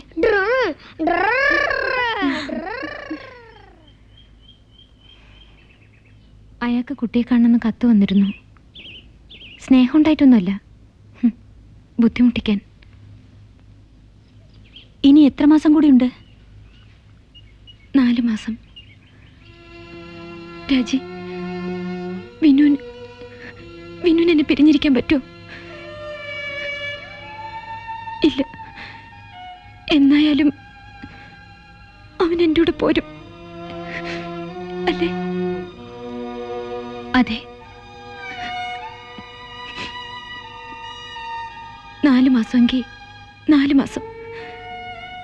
കൊടുക്കാവുന്ന സ്നേഹം മുഴുവൻ ഞാൻ അവന് കൊടുക്കും. നേടാവുന്നിടത്തോളം ഞാനും നേടും. അത് മതി. ഒരാഴ്ച മുഴുവൻ തള്ളി നീക്കാൻ എനിക്കത് മതി. പിന്നെ കൊണ്ടുപോയിക്കോട്ടെ. അയാളെങ്കിൽ അയാള്, കോടതിയെങ്കിൽ കോടതി അല്ലേ? അതെ. ക്ഷോഭിച്ചിട്ട് എന്താ കാര്യം? വിനുവിന്റെ പിതാവാണ് അയാൾ. കുഞ്ഞിനെ കാണണമെന്ന് അയാൾ ആവശ്യപ്പെടുന്നതിൽ കുറ്റപ്പെടുത്താനാവുമോ? കുഞ്ഞിനോടുള്ള സ്നേഹം കൊണ്ടല്ല ഫാദർ. എന്നെ വേദനിപ്പിക്കണം, ഞാൻ അയാളുടെ മുന്നിൽ തോറ്റു കൊടുക്കണം, അത് മതി അയാൾക്ക്. നീ എന്നേ തോറ്റുപോയതാണ് കുഞ്ഞെ. പള്ളിയെയും ക്രിസ്തീയ നിയമങ്ങളെയും ലംഘിച്ചാണ് നിങ്ങൾ വിവാഹമോചനം നേടിയത്. ആര് ജയിച്ചു? അയാൾ സ്നേഹിച്ചത് എന്നെ ആയിരുന്നില്ല ഫാദർ, എൻ്റെ അപ്പച്ചൻ്റെ സ്വത്തിനെയായിരുന്നു. ഞങ്ങളുടെ ബിസിനസ്സുകൾ തകരാതിരുന്നെങ്കിൽ അഡ്വക്കേറ്റ് ബിനോയ് ചാണ്ടി ഇന്നും ഞങ്ങളുടെ വീടിന് മുറ്റത്ത് തല ചൊറിഞ്ഞു നിൽക്കുമായിരുന്നു. അപ്പച്ചൻ്റെ ബിസിനസ്സുകൾ തകർന്നപ്പോൾ കൊടുക്കാമെന്ന് പറഞ്ഞിരുന്ന സ്ത്രീധന തുകയും സ്വത്തുക്കളും കൊടുക്കാൻ കഴിഞ്ഞില്ല. അതിൻ്റെ പേരിൽ ആ മനുഷ്യൻ എന്നെ എന്തുമാത്രം പീഡിപ്പിച്ചു. ഞാൻ സഹിച്ചു. ഒരു കുഞ്ഞുണ്ടായി പോയില്ലേ? അവരുടെ കൂടെയുള്ള ജീവിതം എൻ്റെയും എൻ്റെ കുഞ്ഞിൻ്റെയും ജീവന് വരെ അപകടമാണെന്ന് മനസ്സിലാക്കിയപ്പോഴാണ് ഞാൻ ആ വീട് വിട്ടിറങ്ങിയത്. സ്വന്തം ഭാര്യയെയും കുഞ്ഞിനെയും കൊല്ലാൻ വരെ തയ്യാറുള്ള ഒരു ഭർത്താവിൽ നിന്ന് ഒരു പെണ്ണ് വിവാഹമോചനം ആവശ്യപ്പെട്ടാൽ അത് ദൈവനിഷേധമാണോ ഫാദർ? എനിക്ക് മറുപടിയില്ല കുഞ്ഞെ. ക്രിസ്തീയ നിയമങ്ങൾ നന്മ നിറഞ്ഞ മനസ്സുകൾക്ക് വേണ്ടിയാണ്. പക്ഷേ ഇന്ന്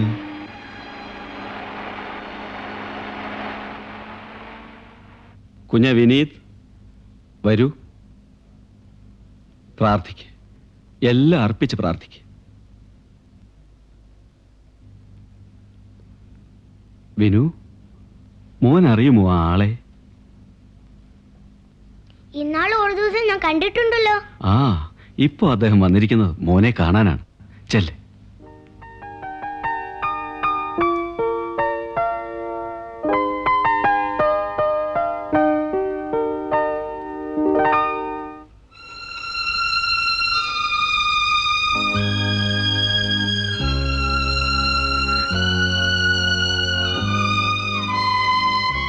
വിമലേ,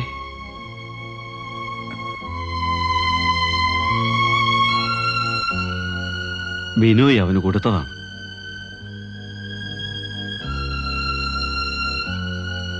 ഫാദർ, എന്റെ മോന് ഈ പണം വേണ്ട. അവൻ ഭിക്ഷയാചിച്ച് നടക്കുന്ന കുട്ടിയല്ല. അവന് വേണ്ടത് ഞാൻ സമ്പാദിക്കുന്നുണ്ട്. വിമലേ, ഇത് അയാൾക്ക് തിരിച്ചു കൊടുക്കരുത്. എങ്കിൽ ഇവിടുത്തെ അനാഥാലയത്തിലെ കുഞ്ഞുങ്ങൾക്ക് എന്റെ വിനുവിന്റെ വക സമ്മാനം ഇതാ, ഇത് സ്വീകരിക്കണം. വട.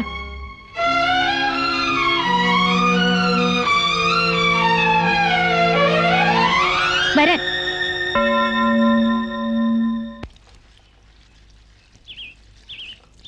മുത്തച്ഛ, ആ ഒരു കാര്യം പറയട്ടെ. ആ പറ പറ പറ. എനിക്ക് ഡാഡിയും ഉണ്ട്. ആരാ മോനോട് പറഞ്ഞേ? പള്ളിയിൽ വന്ന ആള് ഒരു ദിവസം എന്നെ കൊണ്ടുപോകാന്ന് പറഞ്ഞ്. നിനക്ക് പോണോ? പോണെങ്കി പൊയ്ക്കോ. അയാൾ നിന്റെ ആരാ? ആരാന്ന്? അയാളെ കുറിച്ച് നീ ഒരു അക്ഷരം പറഞ്ഞാലുണ്ടല്ലോ. എന്ത് പ്രാന്തത്? അകത്ത് ആന്റി ഉണ്ട്. അമ്മ വെറുതെ പറഞ്ഞല്ലേ. ആന്റി നല്ല കഥയൊക്കെ പറഞ്ഞു തരിച്ചല്ലേ. ആ കുഞ്ഞ് എന്ത് തെറ്റാ ചെയ്തത്? എന്റെ മോന് ഡാഡി ഇല്ല. അവന് അമ്മ മാത്രം മതി. എന്നായാലും അവനതറിയണം. 5 വയസ്സിന് ശേഷം അയാളുടെ കൂടെയാണോ വളരേണ്ടത്? ഇല്ല, ഞാൻ കൊടുക്കില്ല. എന്റെ മോനെ ഞാൻ ആർക്കും വിട്ടുകൊടുക്കില്ല. അത് നമ്മുടെ ആഗ്രഹം മാത്രമല്ലേ മോളെ. സത്യം മനസ്സിലാക്കി നീ അത് ഉൾക്കൊള്ളണം. കോടതി വിധി അനുസരിക്കാണ്ടിരിക്കാൻ പറ്റുമോ?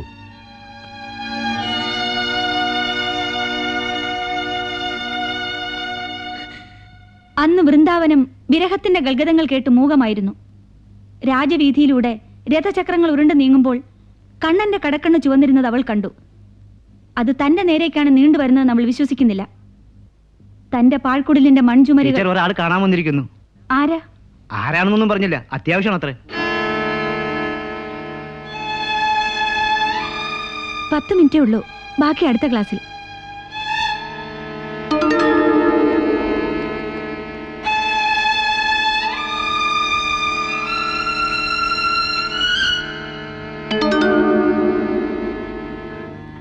എന്താ വിമലേ?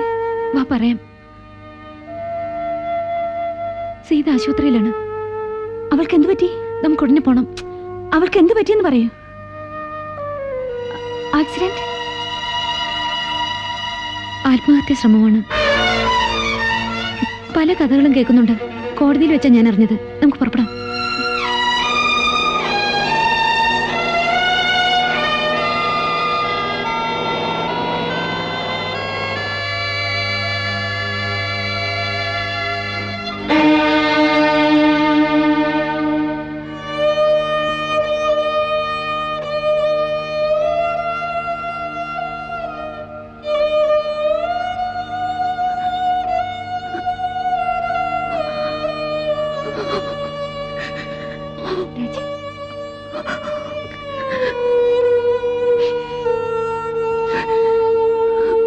കരഞ്ഞ് ദുഃഖം കാണിക്കാനല്ല നമ്മളിവിടെ വന്നത്. അവളുടെ ആളുകൾ ആരും ഇല്ലേ ഇവിടെ? അയാൾ എവിടെ? ആ രവീന്ദ്രനാഥ് ആരും കണ്ടുന്ന് വരില്ല. കേട്ട കഥകളൊക്കെ സത്യമാണോ എന്ന് തോന്നിപ്പോന്നു. കാര്യം എന്താണെന്നൊന്ന് തെളിച്ച് പറയാമോ നിനക്ക്? ട്രെയിനിന്റെ മുമ്പിൽ ചാടാൻ ശ്രമിച്ചപ്പോ റെയിൽവേ പോലീസ് പിടിച്ചു. അവരാണ് ലോക്കൽ പോലീസിന് ട്രാൻസ്ഫർ ചെയ്തത്. ഇല്ല, ഞാൻ വിശ്വസിക്കില്ല. സീത ആത്മഹത്യക്ക് ശ്രമിക്കില്ല. അവൾക്കതിന് കഴിയില്ല. കഴിയും രാജി. കാരണം ഇറ്റ്സ് എ റേപ്പ്. ഈ അവമാനമൊന്നും ഏറ്റെടുക്കാൻ എന്നെ കൊണ്ട് സാധ്യമല്ല. ബലാത്സംഗം ചെയ്യപ്പെട്ട ഭാര്യയുടെ പരിചരണത്തിന് ദുഃഖിതനായ ഭർത്താവ് എത്തുന്നു. നാളെ പൈങ്കിളിവാരികളുടെ ചിത്രത്തിനിടയിൽ എഴുതി ചേർക്കും. ഡോക്ടർ, എൻ്റെ സോഷ്യൽ സ്റ്റാറ്റസ് എന്തുകൊണ്ട് നിങ്ങൾ മനസ്സിലാക്കുന്നില്ല? ഒരു ഉപകാരം ചെയ്യാം. ആസ് ഏർലി ആസ് പോസിബിൾ അവളെ ഇവിടുന്ന് ഡിസ്ചാർജ് ചെയ്യുക. ഒരു റേപ്പ് എന്ന നിലയിൽ ഇത് ട്രീറ്റ് ചെയ്യപ്പെടരുത്. അതിനി പറ്റില്ല. കേസ് രജിസ്റ്ററിൽ എഴുതി പോയി. അത് വെട്ടണം, വേറെ മാറ്റി എഴുതണം. അതൊന്നും ചെയ്യാൻ പറ്റില്ല മിസ്റ്റർ രവി. എന്നാൽ അവളെ ഒന്ന് കൊന്നുതരാമോ? അവളും രക്ഷപ്പെടും, എൻ്റെ മാന്യത രക്ഷപ്പെടും. പണം എത്ര വേണം? എത്ര വേണമെങ്കിലും തരാം.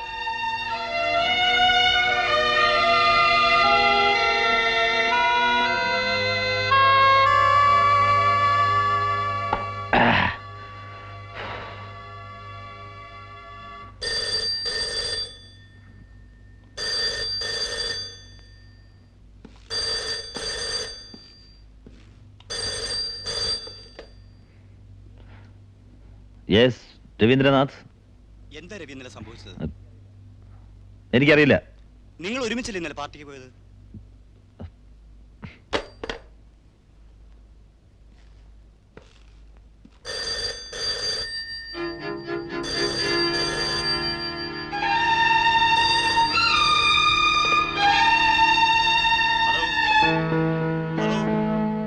ഹലോ രവീന്ദ്രനാഥ് ഉണ്ടോ?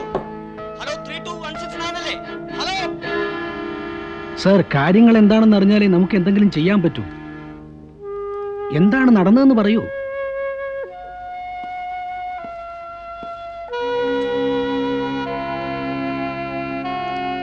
ഞാൻ നിരപരാധിയാണ്. എന്തെങ്കിലും സംഭവിച്ചിട്ടുണ്ടെങ്കിൽ അതെന്നെ ചതിച്ചതാണ്. ക്ലബിന്റെ ആനുവൽ ഡേ ആയിരുന്നു. വരുന്നില്ലെന്ന് അവൾ പറഞ്ഞതാണ്. ഞങ്ങളുടെ ജീവിതത്തിലെ ഏറ്റവും സന്തോഷകരമായ ദിവസമായിരുന്നു അത്. ഞാനൊരു അച്ഛനാകാൻ പോകുന്നു എന്നറിഞ്ഞ ദിവസം. അതുകൊണ്ട് അവൾ വന്നു. അന്ന് ആഘോഷിക്കണമെന്ന് എനിക്ക് തോന്നി. പതിവിലധികം ഞാൻ കുടിച്ചു. ഇടയ്ക്ക് എപ്പോഴോ സീതാ രവീന്ദ്രനാഥ് പാടുന്നു എന്ന് അനൗൺസ്മെന്റ് വന്നു. ഞാൻ നോക്കുമ്പോൾ വല്ലാത്ത ചൈതന്യത്തോടെ അവൾ നിൽക്കുന്നു.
അതെ, അവൾ പിണങ്ങിപ്പോവായിരുന്നു.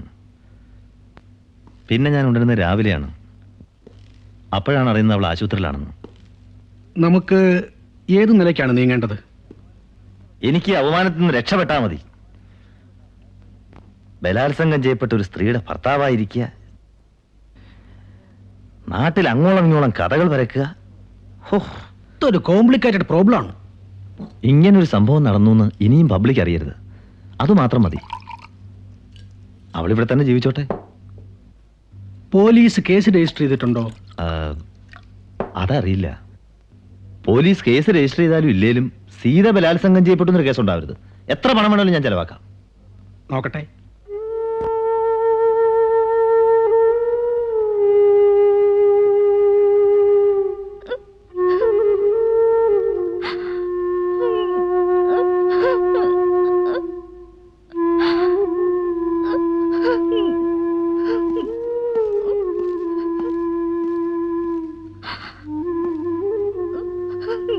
Hello, I M advocate Binoy Chandy. Hello, 1 minute. ഞാൻ മിസ്റ്റർ രവീന്ദ്രനാഥിന്റെ അഡ്വക്കേറ്റാണ്. അദ്ദേഹത്തിന് കേസിൽ വലിയ താല്പര്യമില്ല. കാരണം അങ്ങനത്തെ കേസാണല്ലോ. വെറുതെ അപമാനിക്കപ്പെടാമെന്നല്ലാതെ ഒരു കാര്യവുമില്ല. റേപ്പിനൊരു കേസ് ചാർജ് ചെയ്യണ്ട. അതിപ്പോ വേറൊരു പ്രശ്നമുണ്ട്. ഹോസ്പിറ്റൽ രജിസ്റ്ററിൽ സസ്പെക്റ്റഡ് റേപ്പ് എന്ന് ചേർത്ത്. അല്ല, അതായിക്കോട്ടെ. ആ സ്ത്രീയുടെ മൊഴിയുണ്ടെങ്കിൽ ഹോസ്പിറ്റൽ രജിസ്റ്റർ ഒരു പ്രശ്നമല്ല. മാത്രമല്ല, സസ്പെക്റ്റഡ് റേപ്പ് അല്ലേ, കുഴപ്പമില്ല. പത്രങ്ങൾ ന്യൂസ് കളക്ട് ചെയ്തിട്ടുണ്ട്. നാട്ടുകാരാണെങ്കിൽ ചെളിവാരി എറിയാൻ ഒരു അവസരം കാത്തിരിക്കുക. ഒരു പ്രശ്നം ഉണ്ടാകുമ്പോൾ ആരും ഉണ്ടാവില്ല. രവീന്ദ്രനാഥിനെ നിങ്ങൾക്ക് അറിയാഞ്ഞിട്ടാണ്. അദ്ദേഹം വിചാരിച്ചാൽ നിങ്ങളുടെ എന്ത് ആവശ്യവും നടക്കും. ഐ മീൻ, ഇപ്പോ ആ സ്ത്രീ മറിച്ചു പറയണ്ടേ? അത് ഞാൻ സംസാരിക്കാം. അവരത് ചെയ്യും. ഇല്ലെങ്കിൽ തകരുന്ന അവരുടെ ജീവിതം തന്നെയായിരിക്കും. റേപ്പ് ചെയ്യപ്പെട്ടു എന്നൊരു കേസ് നിലനിൽക്കരുത്. ഇൻസ്പെക്ടർ, സീത ഉണർന്നു. അവളുടെ മൊഴിയെടുക്കണം. അത് അവരുടെ ഭർത്താവിന്റെ അഡ്വക്കേറ്റ് പറയുന്നത്. നോ, അവരുടെ ഭർത്താവിന്റെ അഡ്വക്കേറ്റ് അല്ല, അവരുടെ അഡ്വക്കേറ്റ് ആണ് പറയുന്നത്. അവളുടെ ഭർത്താവിന് പരാതി ഉണ്ടാവില്ല. കാരണം അയാൾ റേപ്പ് ചെയ്യപ്പെട്ടിട്ടില്ല. റേപ്പ് ചെയ്യപ്പെട്ടത് സീതയാണ്. അവൾക്ക് പരാതിയുണ്ട്. ആ സ്ത്രീയുടെ ലൈഫ് സ്പോയിൽ ചെയ്താൽ അതിനുള്ള ബാധ്യത. Please stop it. ഇത് കോടതിയല്ല, ഹോസ്പിറ്റലാണ്. അത് മറക്കണ്ട. Inspector, please come.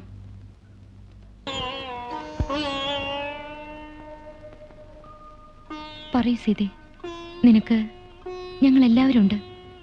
ഒന്നും മറച്ചു വെക്കരുത്. ഇത് നിന്റെ മാത്രം പ്രശ്നമല്ല, ഓരോ പെണ്ണിന്റെയും പ്രശ്നമാണ്. നിനക്ക് മാത്രമല്ല രക്ഷ വേണ്ടത്, ഓരോ പെണ്ണിനും വേണം. പറയൂ സീതേ, നീ ഒരു തെറ്റും ചെയ്തിട്ടില്ല. പിന്നെ ആരെയാണ്, എന്തിനാണ് നീ ഭയപ്പെടുന്നത്? ഹൃദയം കൊണ്ട് നീ പവിത്രയാണ്. പറയൂ.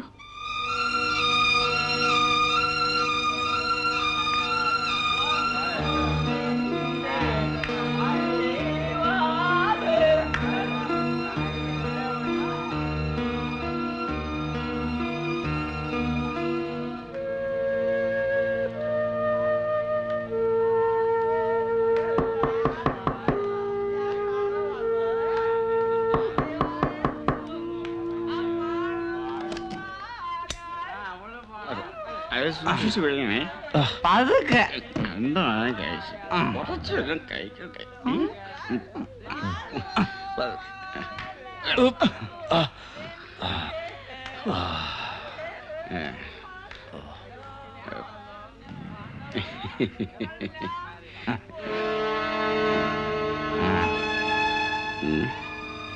എനിക്ക് വാതിലടയ്ക്കണം.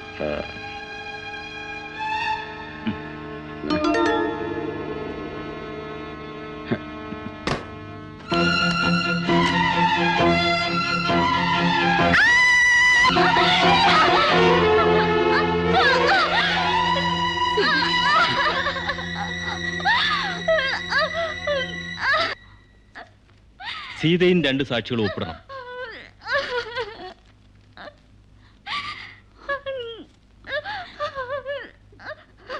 നിങ്ങളൊന്നും അറിയില്ല എന്ന് പറഞ്ഞാൽ?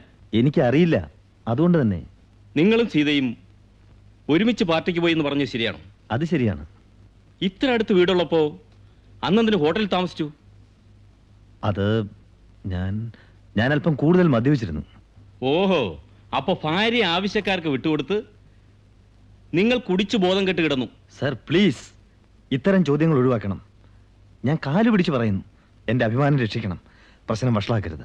സ്വന്തം ഭാര്യ ആശുപത്രിയിൽ കാഴ്ചവസ്തുവിനെ പോലെ കിടന്നിട്ടും തിരിഞ്ഞു നോക്കാത്ത നിങ്ങൾക്ക് അഭിമാനം. മിസ്റ്റർ രവീന്ദ്രനാഥ്, സീതയുടെ മൊഴി ഞങ്ങൾ എടുത്തിട്ടുണ്ട്. നിങ്ങൾ 3-ാം സാക്ഷിയാണ്.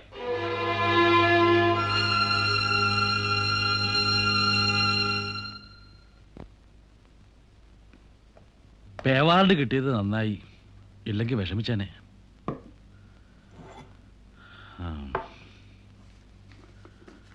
പത്രങ്ങളിലൊക്കെ നിറം പിടിപ്പിച്ച വാർത്തകളാ.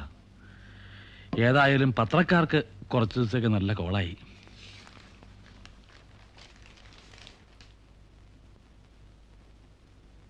പ്രോസിക്യൂഷൻ ആവശ്യപ്പെടുന്ന ഏത് സമയത്തും കക്ഷികളെ ഹാജരാക്കിക്കൊള്ളാം.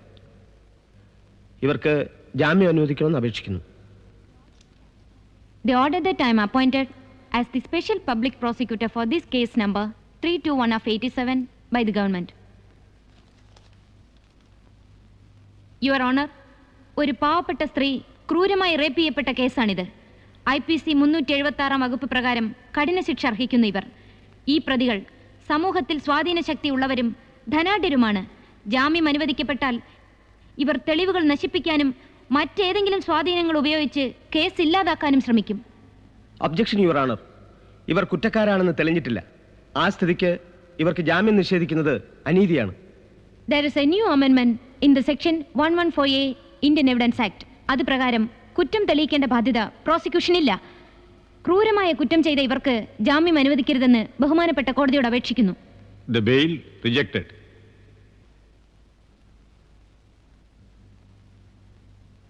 സീതയുടെ അച്ഛൻ വന്നിട്ടുണ്ട്. പാവം മനുഷ്യൻ. 2 പേരും കുറെ കരഞ്ഞു. വേറെ ആരെങ്കിലും വന്നോ? ആ പത്രക്കാർ പിന്നെയും വന്നു. ഞാൻ കുറെ ചീത്ത പറഞ്ഞു. അച്ഛൻ വേണമെങ്കിൽ വീട്ടിലേക്ക് പൊയ്ക്കോ, എന്നും ഉറക്കളക്കണ്ട. ആ പോവാം.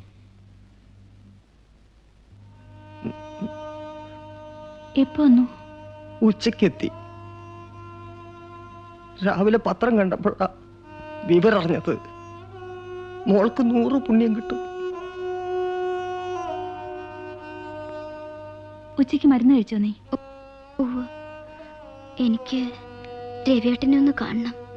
നാളെ നമുക്ക് ഡിസ്ചാർജ് ആവാം, പിന്നെ കാണാലോ നിനക്ക്. മോളെ, ഞാൻ അങ്ങോട്ട് പോവുക. ഗോപാലൻ നേർക്ക് പോരാം. ഇവിടെ കിടക്കാനൊക്കെ അസൗകര്യമാവും. അതെ, അതാ നല്ലത്. രാവിലെ വന്നാ മതിയല്ലോ. സീതേ, അച്ഛൻ നാളെ വരാം. ക്ഷമിക്കണം, കുറച്ച് കാശ് കൊടുക്കുന്നുണ്ട് ഞാൻ. അത് കയ്യിലിരുന്നോട്ടെ. ഇപ്പൊ കാശിനൊന്നും ആവശ്യമില്ല. ആവശ്യം വരുമ്പോ വാങ്ങിച്ചോളാം, പോരെ? ഇത് കൊച്ചുകുട്ടികളെ പോലെ.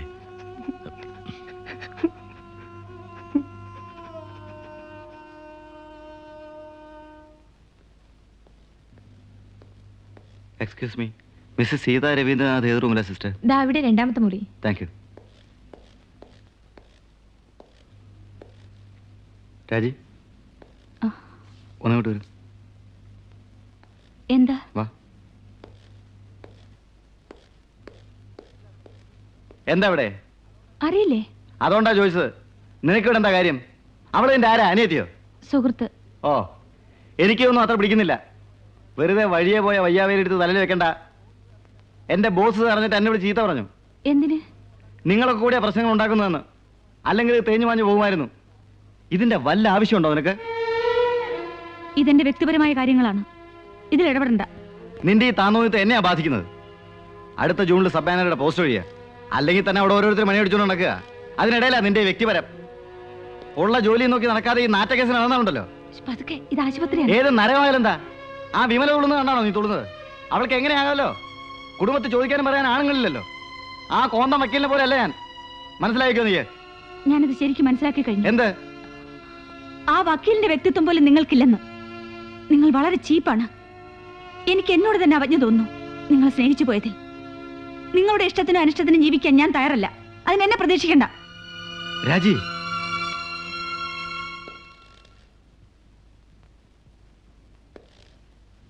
കേസൊന്നും വേണ്ടിയിരുന്നില്ല. പിന്നെ എന്റെ ജീവിതം നശിച്ചു. ഇനി കേസ് നടത്തിയാലും അവര് ശിക്ഷിച്ചാലും എനിക്ക് നഷ്ടപ്പെട്ട് തിരിച്ചു കിട്ടുമോ? ഇതാണ് നമ്മൾ പെണ്ണുങ്ങളുടെ തകരാറ്.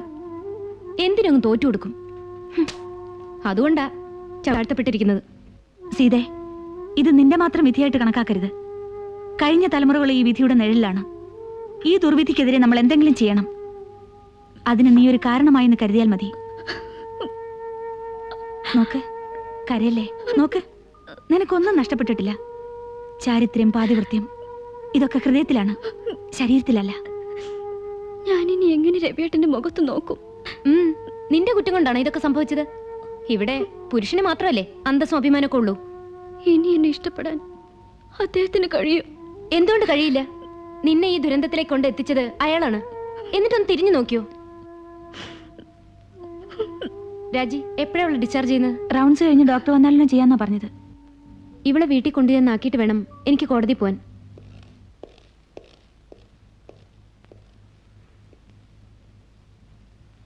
എന്തിനാ ഇങ്ങോട്ട് വന്നേ?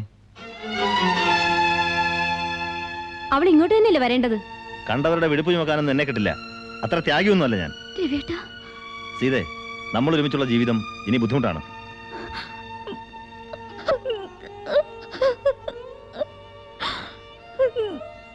മിസ്റ്റർ രവീന്ദ്രനാഥ്, കുറെ കൂടി പക്വതയോടെ നിങ്ങൾ കാര്യങ്ങൾ കാണണം. സീത ഒരു തെറ്റും ചെയ്തിട്ടില്ല, അത് നിങ്ങൾക്കറിയാം. അവളെ അവഹേളിക്കുന്ന ക്രൂരതയാണ്. നിങ്ങളാണ് ഇനി അവളെ ആശ്വസിപ്പിക്കേണ്ടത്. അവൾക്ക് വേണ്ടത് നിങ്ങളുടെ സ്നേഹവും കാരുണ്യവുമാണ്. ടീച്ചർ, ഇത് കവിതയൊന്നുമല്ല, ജീവിതമാണ്. ഈ സമൂഹത്തിലാണ് ഞാനും ജീവിക്കുന്നത്. ഇവിടെ ഒരു പരിഹാസപാത്രമാവാൻ എനിക്ക് വയ്യ. ഞാനിവിടെ അടുക്കളക്കാരിയെ പോലെ നിന്നോളാം. ഭാര്യയുടെ സ്വാതന്ത്ര്യവും അവകാശവും ഒന്നും എനിക്ക് വേണ്ട. നോ, സാധ്യമല്ല. പിന്നെ അവൾ എങ്ങോട്ട് പോവാൻ? എനിക്കറിയില്ല. അറിയില്ലെന്ന് പറഞ്ഞിട്ട് കാര്യമില്ല. നിങ്ങൾ അറിയണം. നിങ്ങൾ ഇവിടെ ആചാരപ്രകാരം വിവാഹം കഴിച്ചതാണ്. യുവതിയായ ഭാര്യയെ മറ്റുള്ളവർക്ക് വേണ്ടി വിട്ടുകൊടുത്തത് നിങ്ങളാണ്. ഇതിന്റെ ഉത്തരവാദിത്തത്തിൽ നിന്നും നിങ്ങൾക്ക് ഒഴിഞ്ഞു മാറാൻ പറ്റില്ല. ആർഗ്യുമെന്റ്സ് വേണ്ട, അത് കോടതി മതി. കോടതിയിൽ നിങ്ങൾ കാണാനിരിക്കുന്നതേ ഉള്ളൂ. പക്ഷെ ഇപ്പോ ഇവിടെ നിങ്ങൾ സമാധാനം പറയണം. ഇതൊരു ആക്സിഡന്റ് ആയിട്ട് കാണാൻ ഞാൻ തയ്യാറായിരുന്നു. ഒരു കേസാക്കരുതെന്ന് മാത്രമായിരുന്നു എന്റെ റിക്വസ്റ്റ്. പക്ഷെ നിങ്ങൾ സമ്മതിച്ചില്ല. നിങ്ങളാണ് എല്ലാം നശിപ്പിച്ചത്. ഇല്ലെങ്കിൽ ആളുകൾ പറഞ്ഞിരിക്കുന്ന ഒരു കഥയായി ഇത് മാറുമായിരുന്നില്ല. അങ്ങ് പറയുന്നത് എന്തും ഞാൻ അനുസരിക്കാം. എന്നെ ഉപേക്ഷിക്കരുത്. Sorry, you are late. ഗോനാരെ, ഇവരുടെ സാധനങ്ങളൊക്കെ പാക്ക് ചെയ്തെടുത്തോട്ടെ. താ സഹായിക്കണം. ഓ ശരി. സോറി ടീച്ചർ, എനിക്ക് അല്പം ധൃതിയുണ്ട്. ഇരിക്കൂ, കാപ്പി പിടിച്ചിട്ട് വാ.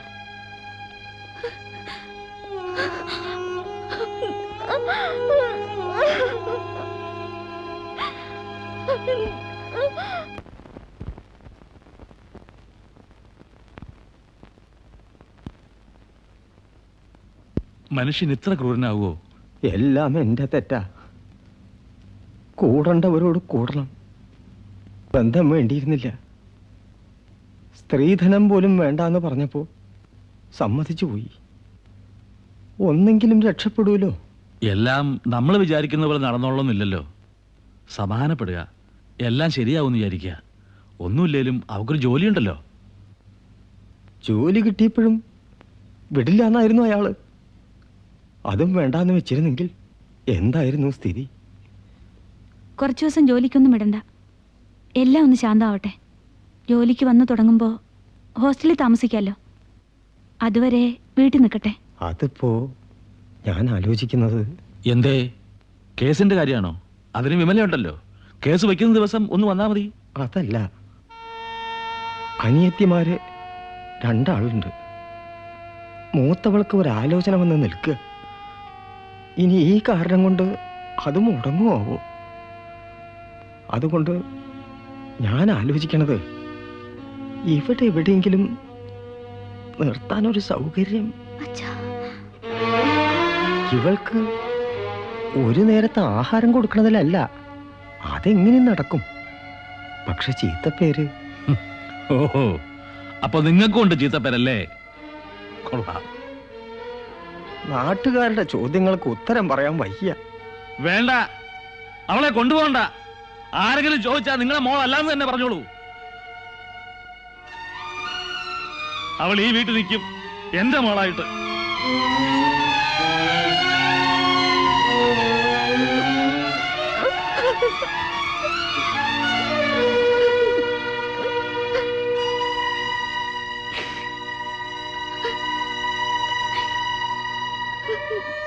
മോളെ പൊറുക്കണം. അച്ഛന്റെ നിവൃത്തികേട് കൊണ്ട. അച്ഛന്റെ പൊന്നുമോളാ നീ. നിന്നെ തള്ളി പറഞ്ഞ അച്ഛൻ പോണത്. അച്ഛനെ ശപിക്കരുത്.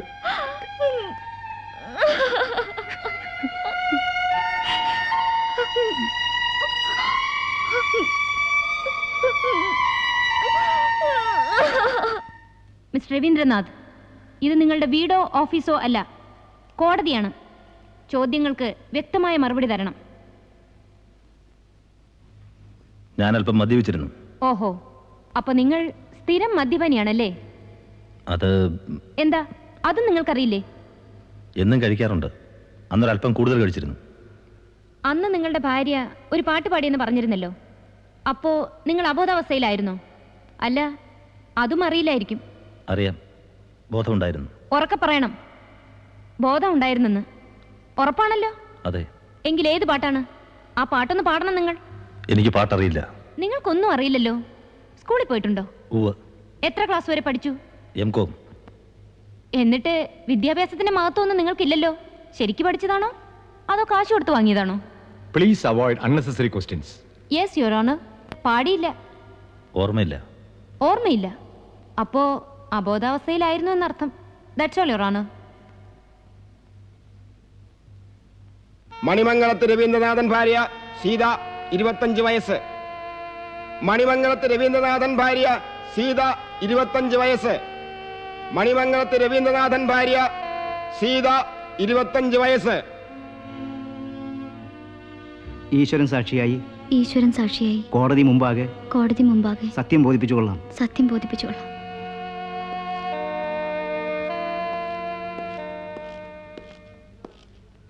നിങ്ങളാണോ രവീന്ദ്രനാഥൻ ഭാര്യ സീത? അതെ. വിവാഹം കഴിഞ്ഞിട്ട് എത്ര വർഷമായി? 3. ഈ നിൽക്കുന്ന ആളുകളെ നിങ്ങൾക്കറിയാമോ? അറിയാം. മുഖത്ത് നോക്കി പറയൂ. അറിയും. എങ്ങനെയാണ് പരിചയം? ക്ലബ് മീറ്റിങ്ങുകളിൽ കണ്ടിട്ടുണ്ട്. വെറും പരിചയമായിരുന്നോ അതോ അടുത്ത പരിചയമായിരുന്നോ? വെറും പരിചയം മാത്രം. ഈ കക്ഷികൾ നിങ്ങളെ ബലാത്കാരം ചെയ്തു എന്ന് പറയുന്നത് സത്യമാണോ? അതെ. നിങ്ങളുടെ ഭർത്താവുമായുള്ള ദാമ്പത്യ ജീവിതം സംതൃപ്തമായിരുന്നോ? അതെ. പിന്നെന്തിനാണ് നിങ്ങൾ ഇവരെ ക്ഷണിച്ചത്? ഞാൻ ക്ഷണിച്ചില്ല. അപ്പോൾ ക്ഷണിക്കാതെ ആർക്കും നിങ്ങളുടെ അടുത്ത് വരാം അല്ലേ? കരയാതെ ഉത്തരം പറയൂ. യുവർ ഓണർ, എന്റെ കക്ഷിയുടെ മാനസിക നില തകർക്കുന്ന രീതിയിലുള്ള ചോദ്യങ്ങൾ ഒഴിവാക്കണം. കേസിന്റെ വിശദാംശങ്ങളിലേക്ക് വെളിച്ചം വീശുന്ന ചോദ്യങ്ങളാണ് ഞാൻ ചോദിക്കുന്നത്. ഈ സ്ത്രീ കാണിക്കുന്ന വൈകാരിക ക്ഷോഭം വെറും തന്ത്രമാണ്. മുറിയിലുണ്ടായിരുന്ന ഭർത്താവും ഹോട്ടലിൽ പുറത്ത് പാർട്ടിയിൽ പങ്കുകൊണ്ടിരുന്ന 30ഓളം പേരും അറിയാതെ ഇവർ നിങ്ങളെ ബലാത്കാരം ചെയ്തു എന്ന് പറയുന്നത് കള്ളമല്ലേ? അതൊരു രഹസ്യവീഴ്ചയായിരുന്നില്ലേ? ഇവരിൽ ആരാണ് നിങ്ങളെ ബലാത്കാരം ചെയ്തത്? ഇവർ രണ്ടുപേരും. ആരാണ് ആദ്യം?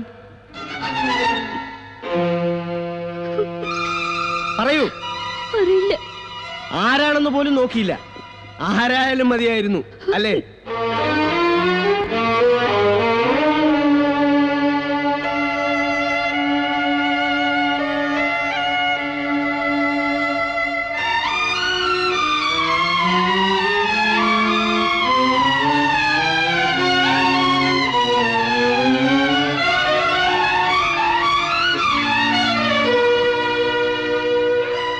ഇതാണോ നീതിന്യായ കോടതി? ഈ കോടതിയിലാണോ സ്ത്രീക്ക് നീതി ലഭിക്കാൻ പോകുന്നത്? കേസ് വിസ്താരത്തിൽ വക്കീലന്മാർ പല അടവുകളും നോക്കും, ഇല്ലാത്ത കഥകൾ പറയും. ഇതൊക്കെ സാധാരണയാ. അതൊക്കെ വക്കീലന്മാരുടെ രീതിയാ. രാജിക്ക് അറിയാഞ്ഞിട്ടാണ്. അപ്പോൾ വക്കീലന്മാരുടെ ബുദ്ധിയും കൗശലവുമാണ് നീതി അല്ലേ? കൗശലമുള്ള വക്കീലന്മാരുണ്ടെങ്കിൽ സിംഹത്തെ മുയലാക്കാം, മുയലിനെ സിംഹവുമാക്കാം. എന്ത് കാട്ടാളത്തമാണിത്? പാവപ്പെട്ട ഒരു പെണ്ണിനെ പരസ്യമായി അവമാനിക്കുക, വൃത്തിയായിട്ട ചോദ്യങ്ങൾ ചോദിച്ച് അവൾ നാണം കെട്ട് നീർന്നു കണ്ട് രസിക്കുക, ഒരുതരം വൈകൃതമാണിത്. അത് കേട്ടു നിൽക്കാൻ അറപ്പ് തോന്നിയല്ലേ? എന്റെ സ്ഥിതി ഒന്ന് ആലോചിച്ച് നോക്കൂ. ഇനി എനിക്ക് വയ്യ. എനിക്കൊന്നും വേണ്ട. ആരെയും ശിക്ഷിക്കുന്നതും കാണണ്ട. രവിയേട്ടന്റെ ഭാര്യയായിരിക്കും വേണ്ട. പക്ഷേ ഇനിയും കോടതി മുറിയിൽ അപമാനിതയാകാൻ വയ്യ. വേണ്ട, അതിനെക്കുറിച്ചൊന്നും നീ ആലോചിക്കണ്ട. കേസ് നടക്കോ നടക്കാതിരിക്കോ ചെയ്യട്ടെ. എല്ലാ പ്രതിബന്ധങ്ങൾക്കും അവഗണനകൾക്കുമെതിരെ നീ പിടിച്ചു നിൽക്കണം. മറ്റൊന്നും നിന്നെ അലട്ടരുത്. കാരണം നിന്റെ ഉള്ളിൽ ഒരു കുരുന്ന ജീവൻ തുടിക്കുന്നുണ്ട്. നീ ഒരമ്മയാണ്, അത് മറക്കരുത്. നിന്റെ ജീവിതത്തിനൊരു ലക്ഷ്യമുണ്ട്. നിന്റെ കുഞ്ഞ് അതൊരാൺകുഞ്ഞായിരിക്കട്ടെ, സൽപുത്രൻ. അവനെ നീതിയുടെ ഭാഷ പഠിപ്പിക്കണം. സ്നേഹത്തിന്റെ ചൂടും അവൻ മനസ്സിലാക്കണം. നിന്റെ ദുഃഖങ്ങളെല്ലാം അവനിൽ അവസാനിക്കും.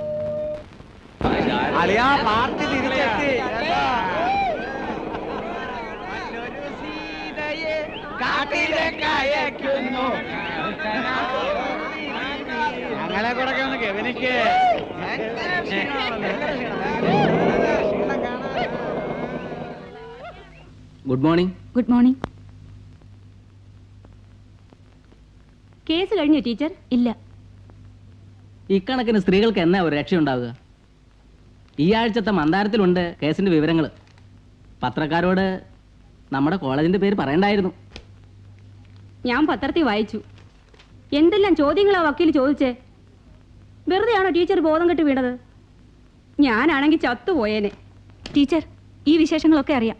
ഞങ്ങളും കാണുന്നുണ്ട് പത്രങ്ങൾ. സീതേ, എഴുന്നേക്ക്. അരുന്ധതി എന്നൊരു നക്ഷത്രമുണ്ട്, കേട്ടിട്ടുണ്ടോ? എന്റെ കൗമാരങ്ങളിൽ മുത്തശ്ശി എനിക്ക് കാണിച്ചു തരുമായിരുന്നു. കന്യകമാർ കാണേണ്ടുന്ന ഒരു നക്ഷത്രമാണത്രേത്. 1 minute.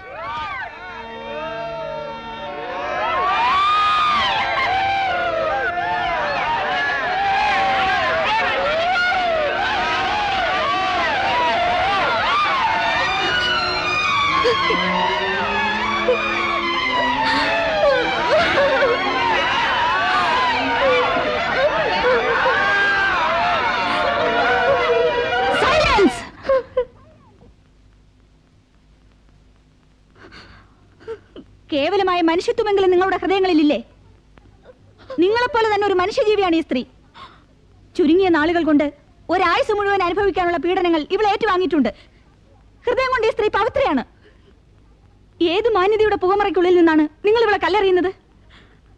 ഇവളെ ചവിട്ടി മെതിച്ച ഈ സമൂഹ മനസാക്ഷിയുടെ ഒരു അംശമല്ലേ നിങ്ങളും? ഈ അപമാനം ഇവളിൽ മാത്രം ഒടുങ്ങുന്നതല്ല. ഇതിന്റെ കരുനിഴൽ നിങ്ങളിലുണ്ട്, നിങ്ങളുടെ അമ്മമാരിലുണ്ട്, പിറക്കാനിരിക്കുന്ന സന്തതി പരമ്പരകളിലുണ്ട്.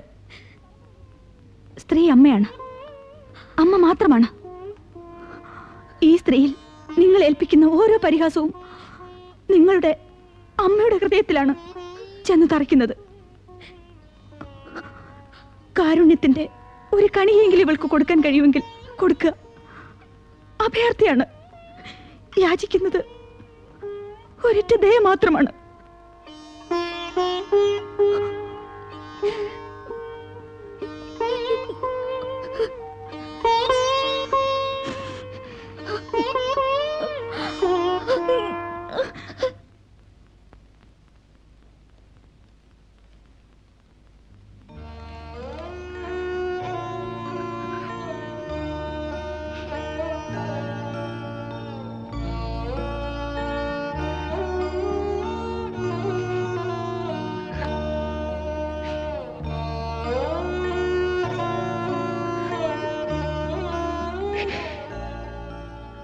അമ്മ എന്തിനാ കരയുന്നത്? ഒന്നുമില്ല മോനെ. നോണ, വിനു വയറ് നിറച്ച് ചോറുണ്ണാത്തോണ്ടല്ല കരയുന്നത്. വിനു നിറച്ചുണ്ടല്ല പോരെ? മതി. അമ്മ കരയരുത് കേട്ടോ. വിനു കുറുമ്പൊന്നും കാട്ടൂല. മോൻ അമ്മയെ തനിച്ചാക്കി പോവോ? എങ്ങോട്ട്? എങ്ങോട്ടെങ്കിലും. ഇല്ല, വലുതാകുമ്പോ മീസിയൊക്കെ വെച്ച് പോലീസായിട്ട് പോവും. വലുതാകുമ്പോ പോയിക്കും, വലിയ ആളായിട്ട്. പക്ഷെ അതുവരെ ഈ അമ്മയെ വിട്ട് പോകരുത്. അമ്മയ്ക്ക് പിന്നെ ആരാ ഉള്ളത്? ഈ അമ്മയ്ക്ക് എന്താ പോവില്ലാന്ന് പറഞ്ഞില്ലേ? മോനെ,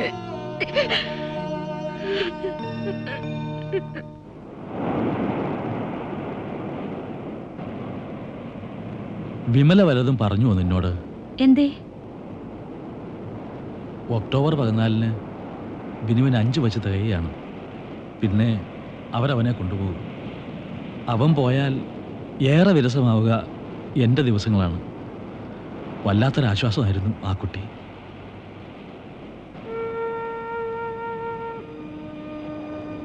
ശ്രീനിവാസൻ പിന്നെ നിന്നെ വന്ന് കണ്ടോ? ഇല്ല. കാലത്തിന് തോടാനും ചെരുപ്പിനൊത്ത് കാലം മുറിക്കാനും വയ്യ. ഞാൻ എഴുതിയിട്ടുണ്ട് ശ്രീയേട്ടന്. എങ്കിൽ പിന്നെ അത് വേണ്ടെന്ന് വെച്ചൂടെ? എനിക്ക് കഴിയില്ല. ശ്രീയേട്ടൻ വേണ്ടെന്ന് വെച്ചോട്ടെ. ഞാൻ ഇങ്ങനെ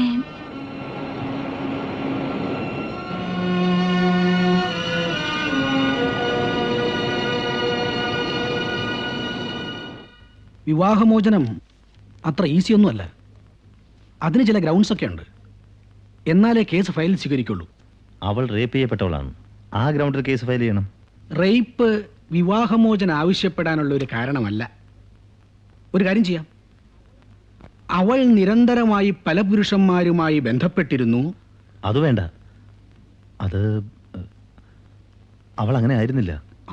ആദ്യം തീരുമാനിക്കേണ്ട വിവാഹമോചനം വേണമെന്നാണ്. വേണം. എങ്കിൽ ഈ വക്കാലത്ത് നോപ്പിട്ട് തന്നെ ബാക്കി കാര്യം ഞാൻ ഏറ്റു. Do it.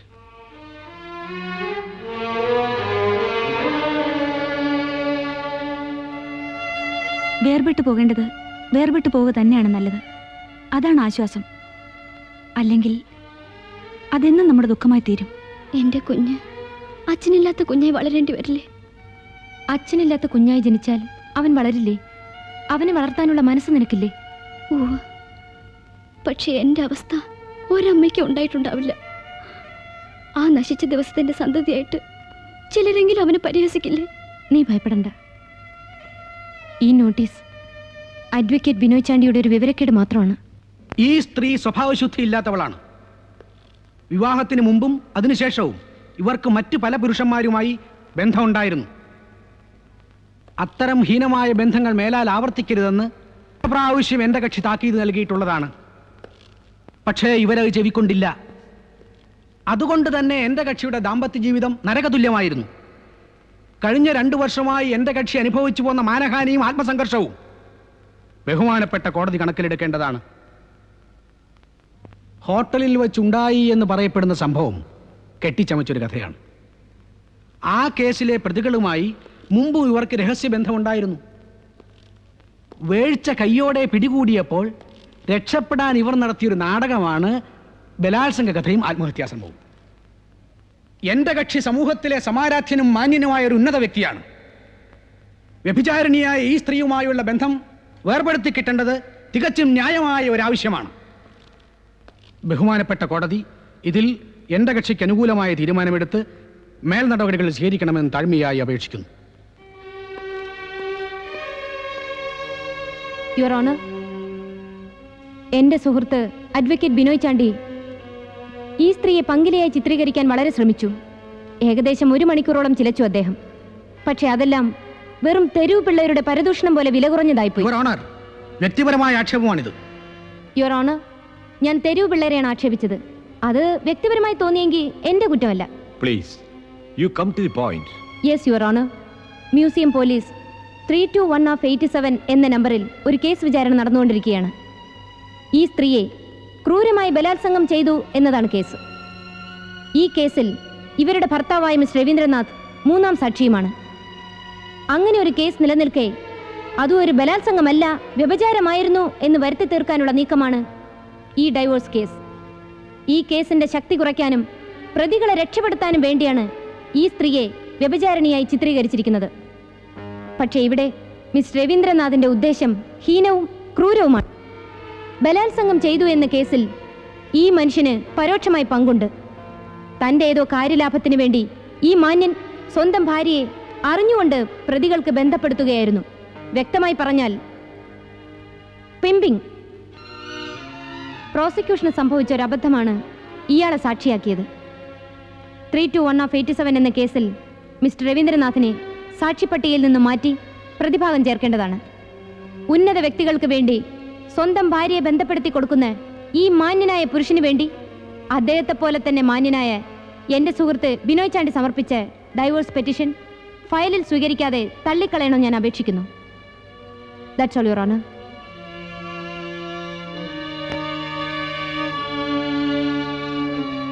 ഈ ഡൈവോഴ്സ് പെറ്റീഷൻ ഫയലിൽ സ്വീകരിക്കാതെ തള്ളിക്കളഞ്ഞിരിക്കുന്നു. നിങ്ങളെപ്പോലെ എല്ലാവരും വിട്ടികളാണെന്ന് വിചാരിക്കരുത്. ഡൈവോഴ്സ് പെറ്റീഷൻ നിങ്ങൾ കാണിച്ചത് ആന മണ്ടത്തരമാണ്. കോടതിയിൽ വെച്ച് എന്റെ തൊലി ഉരിച്ചില്ലേ അവൾ. മണിമംഗലത്ത് രവീന്ദ്രനാഥ് വെറും ഒരു പിമ്പാണെന്ന്. കോടതിയിൽ അങ്ങനെയുള്ള പരാമർശങ്ങൾ ഉണ്ടായെന്നിരിക്കും, അതത്ര സാരമാക്കാനില്ല എന്ന് നിങ്ങൾക്ക് പറയാം. ഞാനാണ് അനുഭവിച്ചത്. ഇനിയിപ്പോ ഞാൻ പ്രതിക്കൂട്ടി നിൽക്കേണ്ടി വരും. ഇപ്പോ അതെ MC പെറ്റീഷൻ. അതൊക്കെ അവളുടെ വ്യാമോഹമാണ്. ഈ MC പെറ്റീഷൻ ഉണ്ടല്ലോ, അത് അവളുടെ പരാജയമാണ്. അവൾ അയച്ചിരിക്കുന്ന ഈ മെയിൻ്റനൻസ് കേസിന് എന്തെങ്കിലും ചെയ്യാൻ പറ്റുമോ? അവളെ സംരക്ഷിക്കാനും ജീവിതകാലം മുഴുവൻ കുട്ടിയുടെ ചെലവും സ്വത്തിന്റെ ഓഹരിയും കൊടുക്കാനും ഞാൻ സന്നദ്ധനല്ല. ഈ കേസ് അവൾ നമുക്ക് കിട്ടുമെന്നൊരു ചാട്ടവാറാണ്. എനിക്കിതൊരു കേസ് മാത്രമല്ല, വിമലയോടുള്ള വാശിയും കൂടെയാണ്. Rape is an accident. അതുകൊണ്ട് തന്നെ ഇവർ കാരുണ്യവും പരിചരണവും അർഹിക്കുന്നു. പക്ഷേ ഒരു ഭർത്താവിന്റെ സാമാന്യ ധാർമ്മിക ചുമതലകൾ പോലും നിറവേറ്റാതെ ഇയാൾ ഒഴിഞ്ഞു മാറുകയാണ്. ഗർഭിണിയായിരുന്നിട്ട് കൂടെ വളരെ ക്രൂരമായ രീതിയിൽ ആട്ടി പുറത്താക്കുകയാണ് ചെയ്തത്. തന്നെ സ്വീകരിക്കണമെന്നും തനിക്കും തൻ്റെ കുഞ്ഞിനും പരിചരണം നൽകണമെന്നും ഇവർ പല പ്രാവശ്യം കേണപേക്ഷിച്ചിട്ടും ഇയാൾ തയ്യാറായില്ല. 3 മാസം ഗർഭിണിയായ ഇവളുടെയും ഇവളുടെ ഉദരത്തിൽ വളരുന്ന ഇയാളുടെ കുഞ്ഞിന്റെയും പരിരക്ഷയും പരിചരണവും ഏറ്റെടുത്ത് ഇവളെ സ്വീകരിക്കാൻ ഉത്തരവിടണമെന്ന് ബഹുമാനപ്പെട്ട കോടതിയോട് അപേക്ഷിക്കുന്നു. ബഹുമാനപ്പെട്ട വാദിഭാഗം വക്കീലും എൻ്റെ മുൻ ഭാര്യയുമായിരുന്ന അഡ്വക്കേറ്റ് വിമലയുടെ നാടകീയ പ്രകടനം കോടതിയുടെ കണ്ണു നിറയിച്ചു കളഞ്ഞു. അഭിനയിക്കാൻ എൻ്റെ സുഹൃത്ത് പണ്ടേ സമർത്ഥയാണ്. സീത ഗർഭിണിയാണ് എന്നുള്ള വിവരം എൻ്റെ കക്ഷിക്കൊരു പുതിയ അറിവാണ്. എൻ്റെ കക്ഷി രവീന്ദ്രനാഥുമായുള്ള ജീവിതത്തിനിടയിൽ ഇവർ ഗർഭിണിയായിട്ടില്ല. ഇപ്പോൾ ഇവരുടെ ഗർഭം വ്യാജമല്ലെങ്കിൽ അത് സത്യമാണെങ്കിൽ അതിൻ്റെ പിതൃത്വം എൻ്റെ കക്ഷിക്കല്ല. ഈ സ്ത്രീ പല പുരുഷന്മാരുമായി ബന്ധപ്പെട്ടിട്ടുള്ളവളാണ്. പ്രത്യേകിച്ച് 321/87 നമ്പർ കേസിലെ പ്രതികളായ വർഗീസ് ആന്റണിയും വിജയരാഘവനുമായിട്ട്. ആ കേസിലെ പ്രതികളുമായി തുടർന്നു വന്ന നിരന്തരമായ ബന്ധത്തിൻ്റെ ഫലമായി ഈ സ്ത്രീ ഗർഭിണിയായിട്ടുണ്ടെങ്കിൽ അതിൻ്റെ ഉത്തരവാദിത്വം എൻ്റെ കക്ഷി രവീന്ദ്രനാഥിനില്ല. അതുകൊണ്ട് എൻ്റെ സുഹൃത്ത് അഡ്വക്കേറ്റ് വിമല ജേക്കബ് എൻ്റെ കക്ഷിയുടെ പേർക്ക് അയച്ച MC പെറ്റീഷൻ 321/87 നമ്പർ റേപ്പ് കേസിലെ പ്രതികളുടെ പേർക്കാണ് അയക്കേണ്ടത്. I object your honour. ശുദ്ധമായ നുണയാണത്. ഈ സ്ത്രീ ഗർഭിണിയാണെന്നുള്ള വിവരം മിസ്റ്റർ രവീന്ദ്രനാഥ് അറിഞ്ഞിരുന്നു. പിന്നെ ഇപ്പോൾ വാദത്തിന് വേണ്ടി അറിഞ്ഞിരുന്നില്ല എന്ന് അംഗീകരിച്ചാൽ പോലും ബാധ്യതയിൽ നിന്ന് ഒഴിവാകാൻ മിസ്റ്റർ രവീന്ദ്രനാഥിന് കഴിയില്ല. പിന്നെ എൻ്റെ സുഹൃത്ത് അഡ്വക്കേറ്റ് ബിനോയ് ചാണ്ടിക്ക് ഇന്ത്യൻ എവിഡൻസ് ആക്ടിലെ വകുപ്പുകളെ കുറിച്ചുള്ള അജ്ഞതയാണ് ഈ വാദഗതിക്ക് കാരണം. Section number 112 birth during marriage conclusive proof of the legitimacy of the children. വിവാഹബന്ധം നിലവിലിരിക്കെ ഭാര്യ ഗർഭിണിയായാൽ അതിന്റെ ഉത്തരവാദിത്തം ഭർത്താവിനാണ്. രവീന്ദ്രനാഥ് ഈ ഉത്തരവാദിത്തം ഏറ്റെടുത്തേ തീരൂ. ഇന്ത്യൻ എവിഡൻസ് ആക്ടിൽ എൻ്റെ മുൻ ഭാര്യ വിമലയ്ക്കുള്ള അപാര ജ്ഞാനത്തിന് അഭിനന്ദനം. പക്ഷേ സെക്ഷൻ 103 ബർഡൻ ഓഫ് പ്രൂഫ് ഒന്ന് നോക്കുന്ന ഉചിതമാണ്. എൻ്റെ കക്ഷി സന്താനോൽപാദന ശേഷി ഇല്ലാത്തയാളാണ്. അദ്ദേഹത്തിന് കുഞ്ഞുങ്ങളുണ്ടാവില്ല. പിന്നെ എങ്ങനെ അദ്ദേഹം ഉത്തരവാദിയാകും advocate Vimala? Medical certificate is produced. Your honour, ഈ നിൽക്കുന്ന രവീന്ദ്രനാഥ് ഒരു പുരുഷനല്ല എങ്കിൽ, പൗരുഷമില്ലാത്ത വെറും ചലിക്കുന്ന മാംസപിണ്ഡം മാത്രമാണ് ഇയാളെങ്കിൽ, ഇയാളിൽ നിന്ന് ഒരു പരിരക്ഷയും സീതയ്ക്ക് ആവശ്യമില്ല. സാർ സാർ കേസ് തള്ളും. ഷുവർ. ഒരു മെഡിക്കൽ ഒരു അക്ഷരം മിണ്ടരുത്. നിങ്ങൾ എന്നെ അവമാനിച്ചു, പരസ്യമായി അവമാനിച്ചു. കേസ് ജയിക്കാൻ വേണ്ടി ഇത് എനിക്കൊന്നും കേൾക്കണ്ട.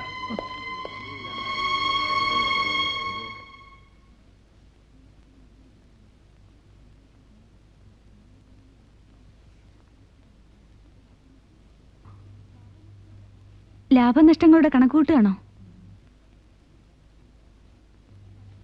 ഇന്ന് ശ്രീയേട്ടൻ വളരെ ജെന്റിലായിരിക്കുന്നല്ലോ. വന്നു, ബെല്ലടിച്ചു, വെയിറ്റ് ചെയ്യുന്നു.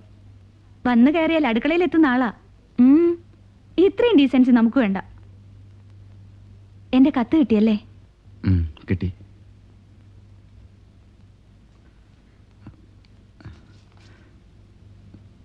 എൻ്റെ വിവാഹമാണ്.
ശ്രീദേവി.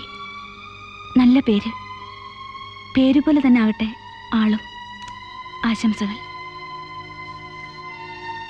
ഉള്ളി തട്ടി ആത്മാർത്ഥതയോടെ ക്ഷമ ചോദിക്കുന്നത് എപ്പോഴാണ്? അവസാനം എനിക്ക് ബോധ്യപ്പെട്ടു. എനിക്ക് ആഗ്രഹിക്കാവുന്നതിലും വളരെ മുകളിലാണ് രാജി. അല്ല, ഞാൻ അർഹനല്ല. ഇവളൊരു പാവം പെണ്ണാണ്. പേടീസ് തോറ്റ് തുന്നൽ പിടിക്കുന്നു. അങ്ങനെയുള്ളൊരു പെണ്ണാകുമ്പോൾ എൻ്റെ എല്ലാ ഇഷ്ടങ്ങൾക്കും വിവരക്കേടുകൾക്കുമൊത്ത് അമ്മാവനെ ഞാൻ പിന്നെ ഒന്ന് കണ്ടോളാം. ശ്രീയേട്ടാ,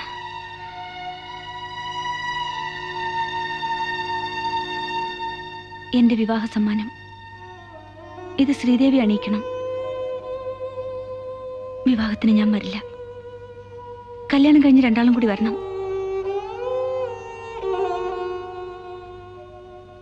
വരട്ടെ. എന്നും രാജിയുടെ ഒരു ആരാധകനായിട്ട് ദൂരെ നിൽക്കുന്നുണ്ടാവും ഞാൻ. ഒരപേക്ഷ.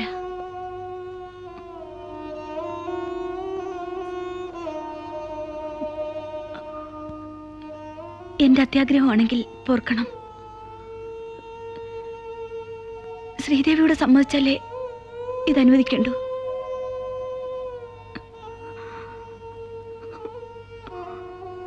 ശ്രീയേട്ടന്റെ മക്കൾ എന്നെ അമ്മയെന്ന് വിളിക്കണം.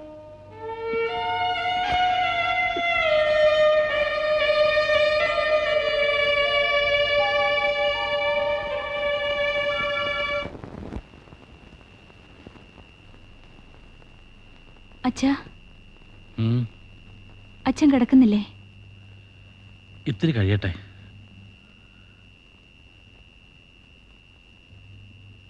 ശ്രീയേട്ടൻ വേറെ വിവാഹം കഴിക്കുന്നതിൽ അച്ഛന് ദുഃഖമുണ്ടോ? ഹേയ്, എന്തിന്?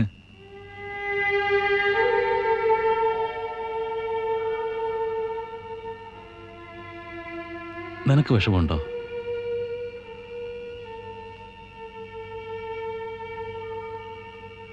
ഒരു തടസ്സം നീങ്ങിന്ന് വിചാരിക്കാം. യോജിച്ച ഒരാളെ നോക്കാലോ. വേണ്ടച്ച, നഷ്ടപ്പെടുമ്പോഴാണ് വില അറിയുന്നത്. ശ്രീയേട്ടൻ പാവമായിരുന്നു. ദോഷങ്ങളാണ് നമ്മൾ കൂടുതൽ കാണാൻ ശ്രമിച്ചത്. എന്നോടുള്ള അന്ധമായ സ്നേഹമായിരുന്നു. അത് ഞാൻ അറിഞ്ഞില്ല.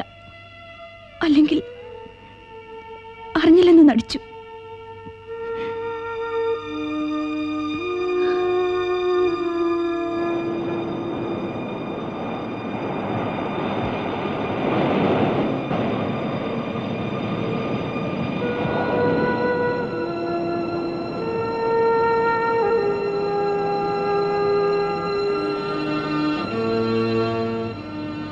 ടീച്ചർ ഒറ്റയ്ക്കായി അല്ലേ? ശ്രീനിവാസന്റെ ഇൻവിറ്റേഷൻ കിട്ടി. എനിക്ക് സഹതാപമാണ് തോന്നിയത്, ടീച്ചറോടല്ല, അയാളോട്. പ്ലീസ്, നമുക്ക് സംസാരിക്കണ്ട. ശരി, നമുക്ക് മറ്റെന്തെങ്കിലും സംസാരിക്കാം. ആരോടെങ്കിലും മനസ്സ് തുറന്ന് സംസാരിച്ചിട്ട് വളരെ നാളായിരിക്കുന്നു. ഒളിച്ചോട്ടമായിരുന്നു എല്ലാവരിൽ നിന്നും. ടീച്ചറേയും ബുദ്ധിമുട്ടിക്കുകയാണോ? അല്ല. വിരോധമില്ലെങ്കിൽ നമുക്കല്പം നടക്കാം.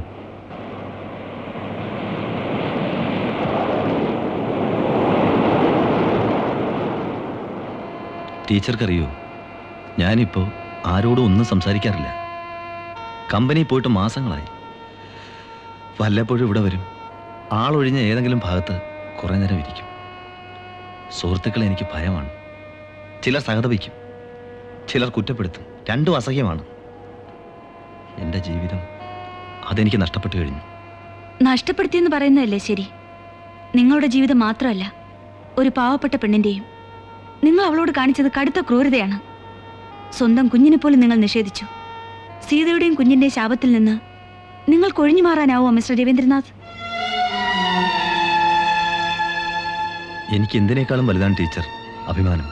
ഇപ്പോഴും നിങ്ങൾ അഭിമാനത്തെക്കുറിച്ച് പറയുമ്പോൾ എനിക്ക് തമാശ തോന്നുന്നു.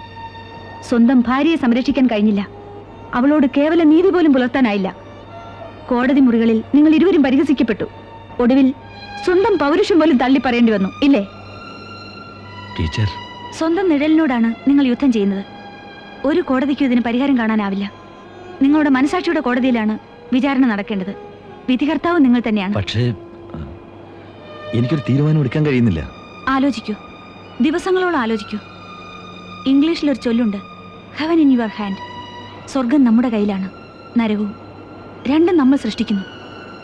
ഇവിടെ രവീന്ദ്രനാഥിന്റെ ജീവിതത്തിൽ ഏതു വേണം? ആദ്യം നീതി കാണിക്കേണ്ടത് നമ്മോട് തന്നെയാണ്. ആദ്യം കാണേണ്ടത് നമ്മുടെ മുഖവും, എത്തി നോക്കേണ്ടത് നമ്മുടെ ഹൃദയത്തിലേക്കും.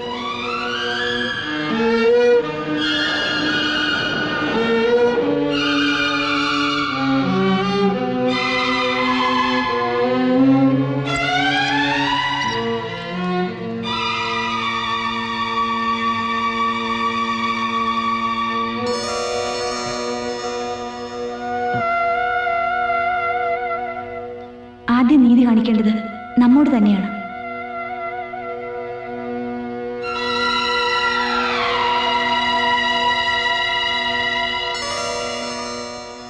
ആദ്യം കാണേണ്ടത് നമ്മുടെ മുഖവും എത്തി നോക്കേണ്ടത് നമ്മുടെ ഹൃദയത്തിലേക്കും.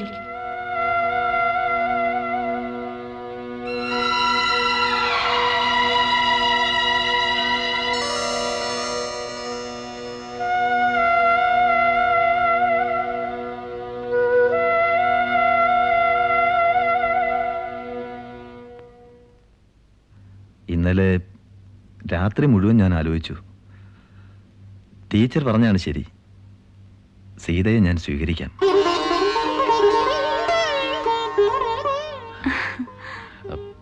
വല്ലാതെ വൈകിപ്പോയ ഒരു തീരുമാനമാണെങ്കിലും ഞങ്ങൾക്ക് വളരെയധികം സന്തോഷമുണ്ട്. ഞാൻ സീതയെ വിളിക്കാം. നിൽക്കൂ. ഒരു കാര്യം കൂടി എനിക്ക് പറയാനുണ്ട്. അത് സീതയോട് നേരിട്ട് പറയാൻ എനിക്ക് ബുദ്ധിമുട്ടുണ്ട്.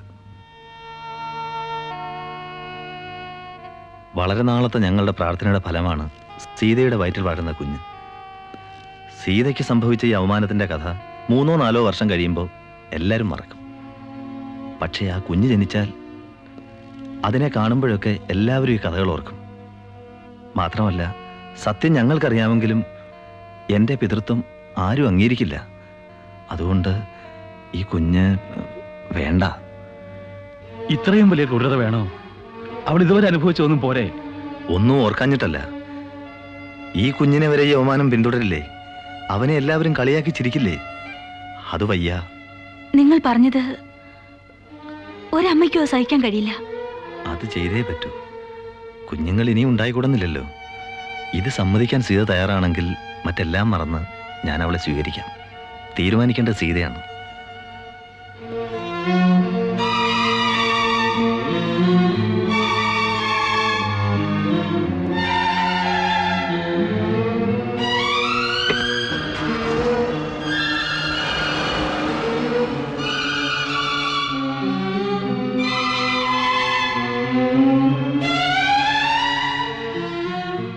ഒരു തെറ്റുകൊണ്ട് കുറേ നന്മകൾ നേടാമെങ്കിൽ നീ ഒന്ന് സംസാരിച്ചു നോക്ക്.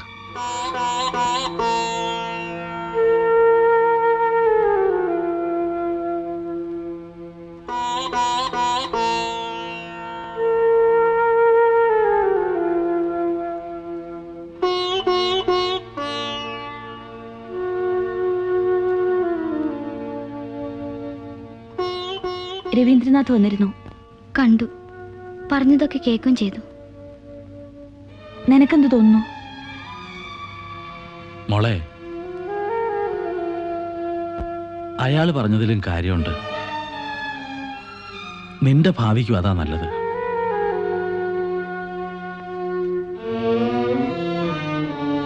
ജീവിതമാണ് വലുത്, പിന്നീട് മറ്റെന്തും.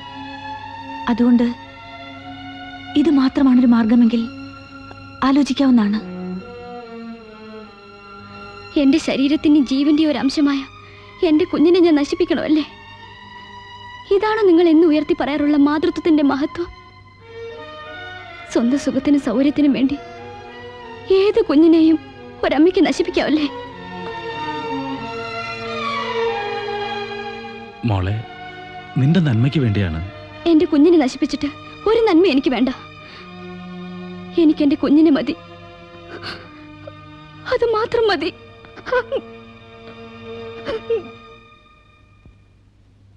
ഇതിനാണോ അയാൾ ഇങ്ങോട്ട് വന്നത്? സ്വന്തം കുഞ്ഞിനെ നശിപ്പിക്കാമെന്ന് പറയുന്ന മനുഷ്യനിൽ നിന്ന് ഇനിയും അവൾക്ക് ജീവിതം കിട്ടുമെന്നോ? എനിക്കൊന്നും മനസ്സിലാവുന്നില്ല. വിമലേ, ഇക്കാര്യത്തിൽ കുറച്ചുകൂടി പ്രാക്ടിക്കൽ ആകുന്നതാണ് ബുദ്ധി എന്നാണ് എനിക്ക് തോന്നുന്നത്. അച്ഛാ, സീതയെ നിർബന്ധിക്കരുത്. ഒരമ്മയുടെ മനസ്സ് നിങ്ങൾക്കറിയില്ല. രാജിക്ക് അതിനെക്കുറിച്ച് ഭാവനകളേ ഉള്ളൂ. ഞാൻ അനുഭവിക്കുന്നതാണ്. ഓരോ നിമിഷവും ഞാൻ എണ്ണിക്കൊണ്ടിരിക്കുകയാണ്. ഇനിയും 7 ദിവസങ്ങൾ മാത്രമേ ഉള്ളൂ. 7 ദിവസങ്ങൾ. ഈശോ മിശിഹായ്ക്ക് സ്തുതിയായിരിക്കട്ടെ. ഇപ്പോഴും എപ്പോഴും സ്തുതിയായിരിക്കട്ടെ. ഫാദർ യാത്ര പുറപ്പെടുകയാണോ? അതെ, ഒരു മരണാവശ്യത്തിന്. ഒരു കാര്യം പറയാൻ വന്നതാണ്. എന്താണ്? മോൻ ചെന്ന് പ്രാർത്ഥിക്ക്.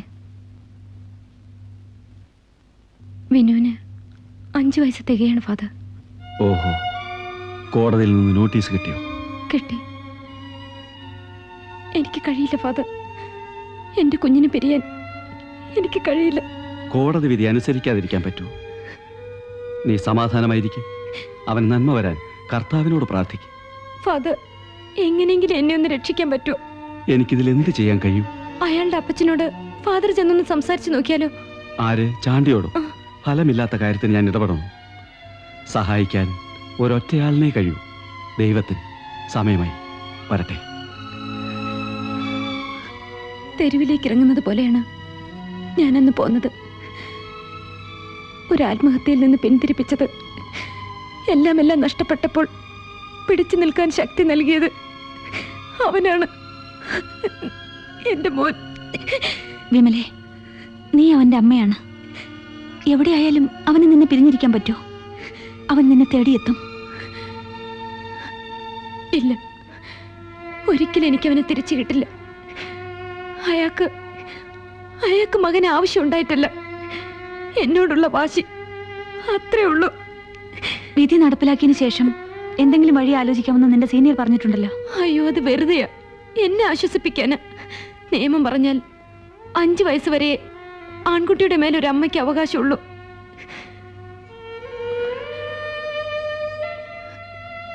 ഇല്ല, ഞാൻ അങ്ങനെ തോറ്റുകൊടുക്കില്ല. എനിക്കൊരു ജീവിതം ഉണ്ടെങ്കിൽ അതെന്റെ മോനോടൊത്തായിരിക്കും. അദ്ദേഹം വന്നിരുന്നു, രവീന്ദ്രനാഥൻ. കാര്യങ്ങളൊക്കെ പറഞ്ഞു. കാലത്തെ പുറപ്പെടണമെന്ന് കരുതിയതാ, പറ്റിയില്ല. അങ്ങും അറിഞ്ഞിരിക്കുമല്ലോ. അറിഞ്ഞു. ഞങ്ങൾ സീതയോട് സംസാരിക്കുകയും ചെയ്തു. പക്ഷേ സമ്മതിക്കണില്ല. അവൾക്കതൊരു വല്ലാത്ത ഷോക്കായി. അതിനുശേഷം അവൾ അധികം സംസാരിക്കാറില്ല. എപ്പോഴും ഒരു മൗന. സമ്മതിക്കാണ്ടിരുന്നാൽ എങ്ങനെയാ? അത് പറ്റില്ല, സമ്മതിക്കണം. എന്താ ഈ പറയണത്? അത്രയ്ക്കുണ്ട് സാറേ മാനക്കേട്. നിങ്ങളൊന്ന് സംസാരിച്ച് നോക്കാം അവളോട്. നമ്മുടെ ഇഷ്ടത്തിന് ജീവിക്കാൻ പറ്റില്ലല്ലോ. നാട്ടുകാരെയും കാണണം, വീട്ടുകാരെയും കാണണം. അതുകൊണ്ടാ അച്ഛൻ പറയണത് നമുക്ക് ഈ കുഞ്ഞ് വേണ്ട. ഇല്ല, ഞാൻ സമ്മതിക്കില്ല.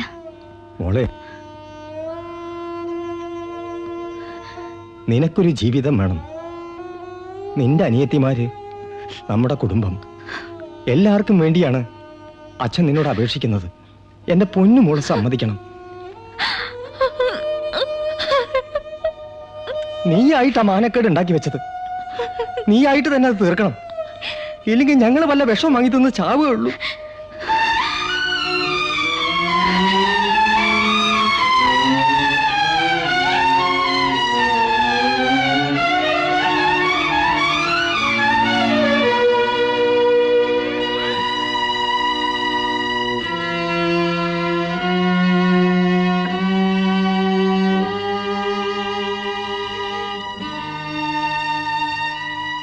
നിർബന്ധിച്ചിട്ട് കാര്യമില്ല.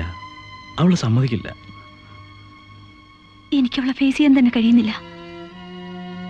അവളുടെ ചോദ്യങ്ങൾ എന്റെ ഹൃദയത്തിലാണ് വന്ന് തറച്ചത്.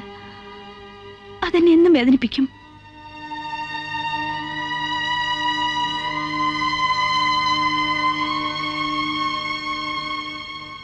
നാളെ തന്നെ അവളെ കൊണ്ടുപോകണം, ഏതെങ്കിലും നല്ലൊരു ആശുപത്രിയിൽ. അവള് സമ്മതിച്ചോ? ഇനിയിപ്പോ സമ്മതം നോക്കിയിട്ട് എന്താ കാര്യം? നാളെ അവളെ കൊണ്ടുപോകാൻ തന്നെയാ എന്റെ തീരുമാനം.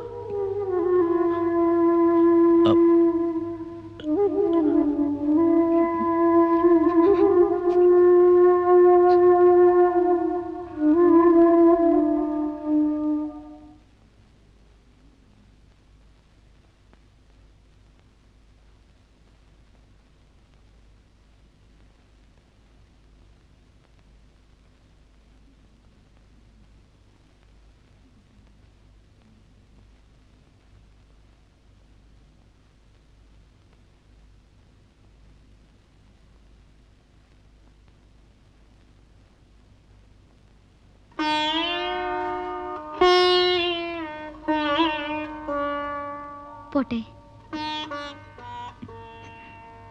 പോയി വരൂ. ഞാനായിരിക്കും നിന്നെ ഏറെ വേദനിപ്പിച്ചിട്ടുണ്ടാവുക.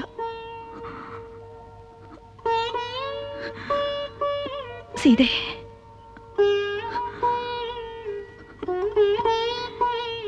നിന്നെക്കുറിച്ചും നിന്റെ ഭാവിയെക്കുറിച്ചും മാത്രമേ ഞാൻ ചിന്തിച്ചിട്ടുള്ളൂ. വിമല പറഞ്ഞതുപോലെ ഒരമ്മയുടെ ഹൃദയത്തെക്കുറിച്ച് എനിക്ക് ഭാവനകളല്ലേ ഉള്ളൂ. നിനക്കും രവീന്ദ്രനാഥിനും ഇനിയും സൗഭാഗ്യങ്ങളുണ്ടാവും.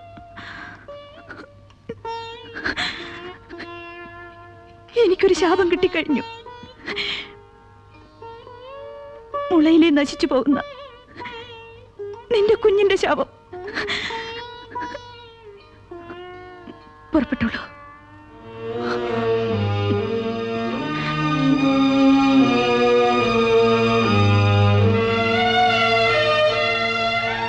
സമ്മതിച്ചു അല്ലേ?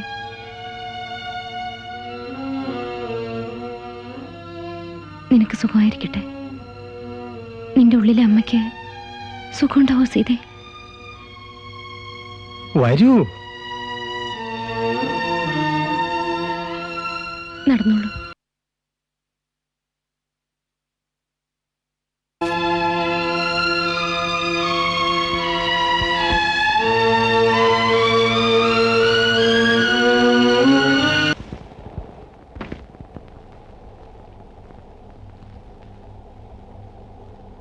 ഞാൻ പോയിട്ട് വരാം. അമ്മേ, എന്റെ മോനെ എനിക്ക് വിട്ടുതരണം. അവനെ എന്നിൽ നിന്ന് അടർത്തിക്കൊണ്ട് പോകരുത്. അത് പറഞ്ഞാൽ എങ്ങനെയാ? അവൻ കോടതിയിൽ നിന്ന് വിധി മേടിച്ചതല്ലേ? ബിനോയ് പറയുന്നത് എന്തും ഞാൻ ചെയ്യാം. ആരുടെ മുന്നിൽ വേണമെങ്കിലും ഞാൻ മാപ്പ് പറയാം, പ്രായശ്ചിത്തം ചെയ്യാം, എത്ര വേണമെങ്കിലും താഴാം. എന്റെ മോനെ മാത്രം എനിക്ക് വിട്ടു തന്നാ മതി. വാശിയും ചുണയൊക്കെ അവനും ഉണ്ട്. അമ്മേ, ഒരു പെറ്റമ്മയുടെ മനസ്സ് അമ്മയ്ക്കറിയാം. ഞാൻ അമ്മയുടെ കാല് പിടിക്കാം. ഈ ഒരു ദയ മാത്രം എന്നോട് കാണിച്ചാൽ മതി. എന്നോട് പറഞ്ഞിട്ട് ഒരു കാര്യമില്ല. കുഞ്ഞ് നഷ്ടപ്പെടുന്ന ഒരു അമ്മയുടെ ദുഃഖം നിങ്ങൾക്കറിയില്ല.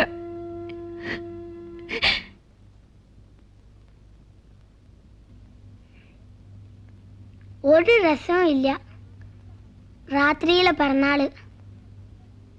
മുത്തച്ഛനെയും ആന്റിയും വിളിക്കാൻ നമുക്ക്. വേണ്ട, ഈ പിറന്നാളിന് അമ്മയും മോനും മാത്രം മതി.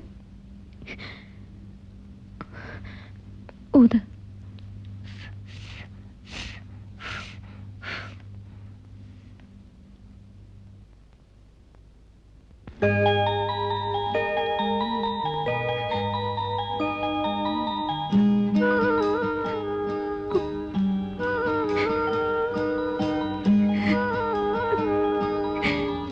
Happy birthday.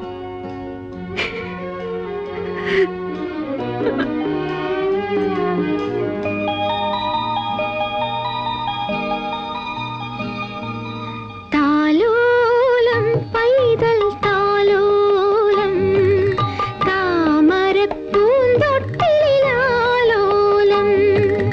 താലോലം പൈതൽ താലോലം താമരപ്പൂന്തോട്ടിലാലോലം.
ചന്ദ്രിക പോകും താലോലം പൈതൽ താലോലം താമരപ്പൂന്തൊട്ടിലാലോലം പൂമിഴി പൊൻകിനാവിൻ തേൻ കിനിഞ്ഞു നീയുറങ്ങൂ താലോലം പൈതൽ താലോലം താമരപ്പൂന്തൊട്ടിലാലോലം.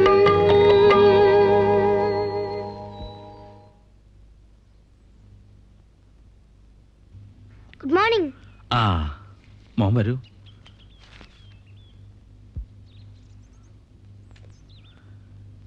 മോൻ പാല് കുടിച്ചോ? കുടിച്ചു. അരക്കപ്പല്ലേ കുടിച്ചുള്ളൂ? പോരാ, മീശ ഉണ്ടാവണ്ടേ? അകത്ത് ആൻറ്റിയോട് പറ പാല് തരാൻ. വിനു,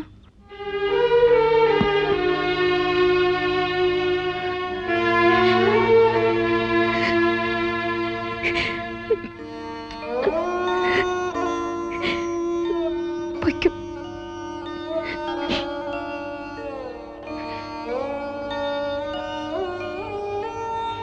മോളെ, ആയുസ് മുഴുവൻ നടത്തുന്ന ഒരു യുദ്ധ ജീവിതം. എന്തും സഹിക്കാനുള്ള കരുത്തുണ്ടാവണം. വിനുവിനെ ഞാൻ അച്ഛനെ ഏൽപ്പിക്കാം. അവര് വരുമ്പോ കൊടുത്തു വിട്ടോളൂ. എനിക്ക് അത് കണ്ടു നിൽക്കാൻ വയ്യ അച്ഛൻ. നിന്നെ കണ്ടില്ലെങ്കിൽ അവൻ ബഹളം ഉണ്ടാക്കൂലേ? അത് സാരമില്ല. അച്ഛൻ എന്തെങ്കിലും സൂത്രം പറഞ്ഞാൽ മതി. എന്നെ കണ്ട അവൻ പിന്നെ പോവില്ല. കഴിയുമെങ്കിൽ അച്ഛൻ അവൻ അവരുടെ വീട് വരെ കൊണ്ടുവന്നാക്കണം. എന്റെ അപ്പച്ചന്റെ സ്ഥാനത്ത് ഞാൻ അച്ഛനെ. പോകാം. നീയും എൻ്റെ മകളാണ്, വെനുവിൻ്റെ മുത്തശ്ശൻ. ഞാൻ കൊണ്ടുപോയാക്കാം. എനിക്ക് അവരോടൊരു അപേക്ഷയുണ്ട്. ഈ പെട്ടിയിൽ വിനുവിന്റെ ഉടുപ്പുകളും കളിപ്പാട്ടങ്ങളുമാണ്. ഇനി എനിക്ക് എന്തിനാണിത്? ഓർത്തോർത്ത് കരയാനോ? വേണ്ടച്ച, ഇതുകൂടി കൊണ്ടുപോകാൻ അവരോട് പറയണം. ഇതിവിടെ ഉപേക്ഷിക്കരുത്.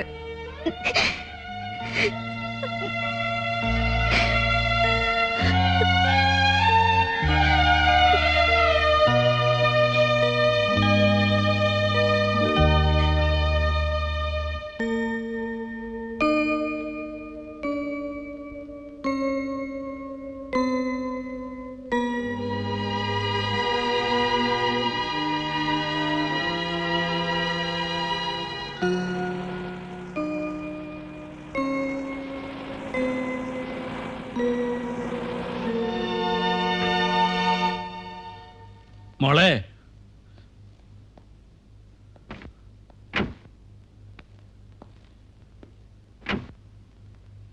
ഇവിടെയുണ്ട്, ഇങ്ങോട്ട് വരാം.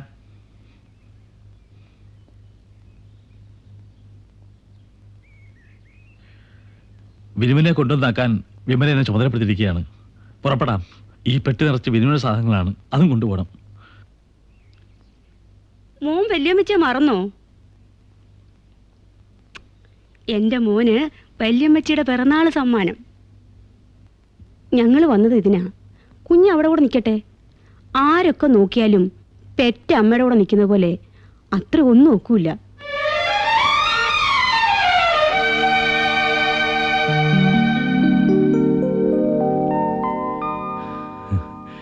വിനു, അമ്മയോട് പറ സമ്മാനം കിട്ടിയെന്ന്.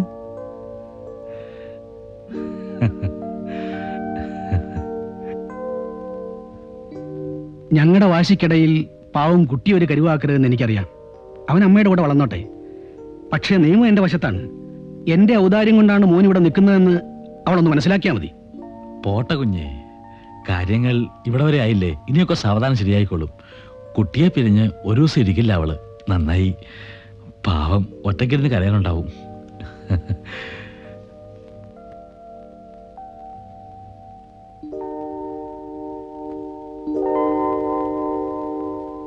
അമ്മേ, ഈ മാല കണ്ടോ അമ്മേ? വല്യമ്മച്ചി തന്നതാ അമ്മേ. എനിക്കുമേ അമ്മേ. അമ്മേ, അമ്മേ, എനിക്കുമേ.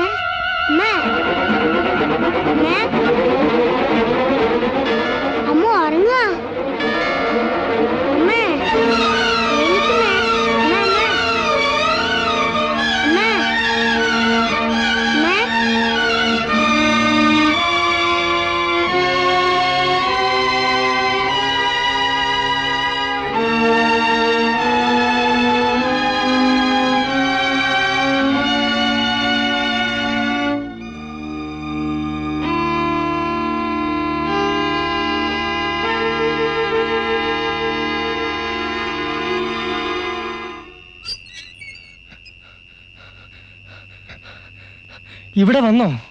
ആര്? സീത. ഇല്ല. എന്റെ ഈശ്വര, ഞാൻ ഇനി എവിടെ ചെന്ന് അന്വേഷിക്കും? എന്തു പറ്റി? ഓപ്പറേറ്ററിലേക്ക് കൊണ്ടുപോകാൻ ചെന്ന് നോക്കുമ്പോ മുറിയിൽ ആളില്ല. അപ്പോ അബോർഷൻ? ഇല്ല, ഒന്നും നടന്നില്ല. ഇനി ഈ പാതിരാത്രിയിൽ ഞാൻ എവിടെ ചെന്ന് അന്വേഷിക്കും എന്റെ ഈശ്വര?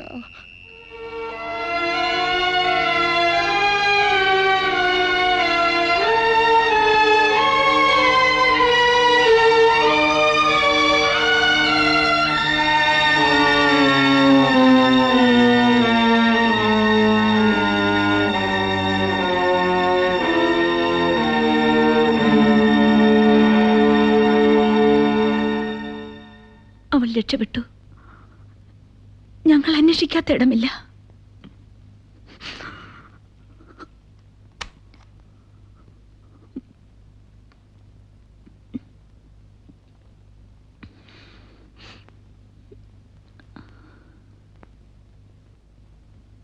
ഓ, 20 മിനിറ്റേ ഉള്ളൂ.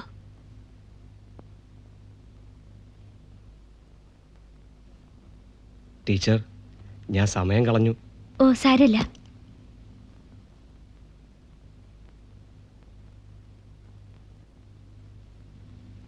വേണ്ട, ഞാൻ എടുത്തോളാം. സാരമല്ല, ഞാൻ സ്റ്റേഷനിലേക്ക് വരാം. നോവലിൻ്റെ അവസാന അധ്യായത്തിൽ ശാന്തിഗ്രാമത്തിൽ അനാഥരുടെ അമ്മ ഈ സീത തന്നെയല്ലേ? അതെ. ശാന്തിഗ്രാമം എവിടെയാണ്? അത് ഒരു സാങ്കല്പിക ലോകമാണ്. ഈ ലോകവുമായി അതിന് ബന്ധമില്ല. അവിടെ നന്മകൾ മാത്രമേ ഉള്ളൂ, സൗരഭ്യം മാത്രമേ ഉള്ളൂ.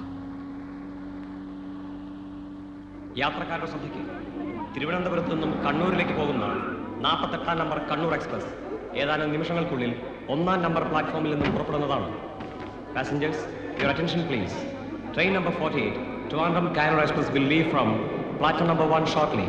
Thank you. എന്തുകൊണ്ടാണ് സീതയെ ഒരു ദേവതാ സങ്കല്പത്തിൽ അവരോധിച്ചത്? കുറെ കൂടി ട്രാജിക്കായ അവസാനമായിരുന്നില്ലേ ഭംഗി? ഇല്ല, സീതയ്ക്ക് ദുരന്തപൂർണമായ ഒരു അന്ത്യം എനിക്ക് സങ്കല്പിക്കാൻ കഴിയില്ല. മാതൃത്വം ജ്വലിക്കുന്ന സ്ത്രീയാണവൾ. 1000 അനാഥ ശിശുക്കളുടെ അമ്മയായി ഏതെങ്കിലും ശാന്തിഗ്രാമത്തിൽ അവൾ ഉണ്ടാവും. ശാന്തിഗ്രാമത്തിൽ അമ്മ ദേവതയാണ്.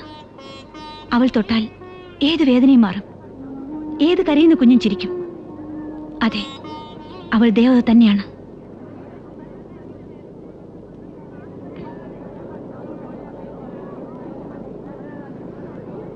നന്ദി മാഡം, നന്ദി.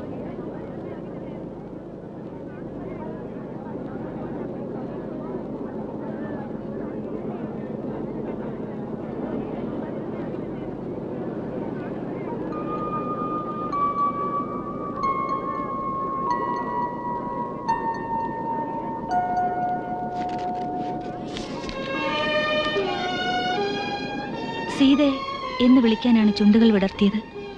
പുറത്തു വന്ന ശബ്ദം അമ്മേ എന്നായിരുന്നു. അവർ അമ്മയാണ്, സർവം സഹയായ അമ്മ. ആശ്ലേഷിക്കാനാഞ്ഞ കൈകൾ പാദങ്ങളിലാണ് ചെന്നെത്തിയത്. നെറുകയിൽ തീർത്ഥം പോലെ എന്തോ ഇറ്റുറ്റു വീഴുന്നു. കരയുകയായിരിക്കും. കണ്ണുകൾ ഉയർത്തി നോക്കിയപ്പോൾ ആ മുഖം നെയ്ത്തിരിനാളം പോലെ പ്രകാശിക്കുന്നതാണ് കണ്ടത്. നെറ്റിയിലൂടെ ഒലിച്ചിറങ്ങിയ നനവ് ചുണ്ടിൽ പതിച്ചപ്പോഴാണ് അറിഞ്ഞത്, മുലപ്പാൽ.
വണ്ടി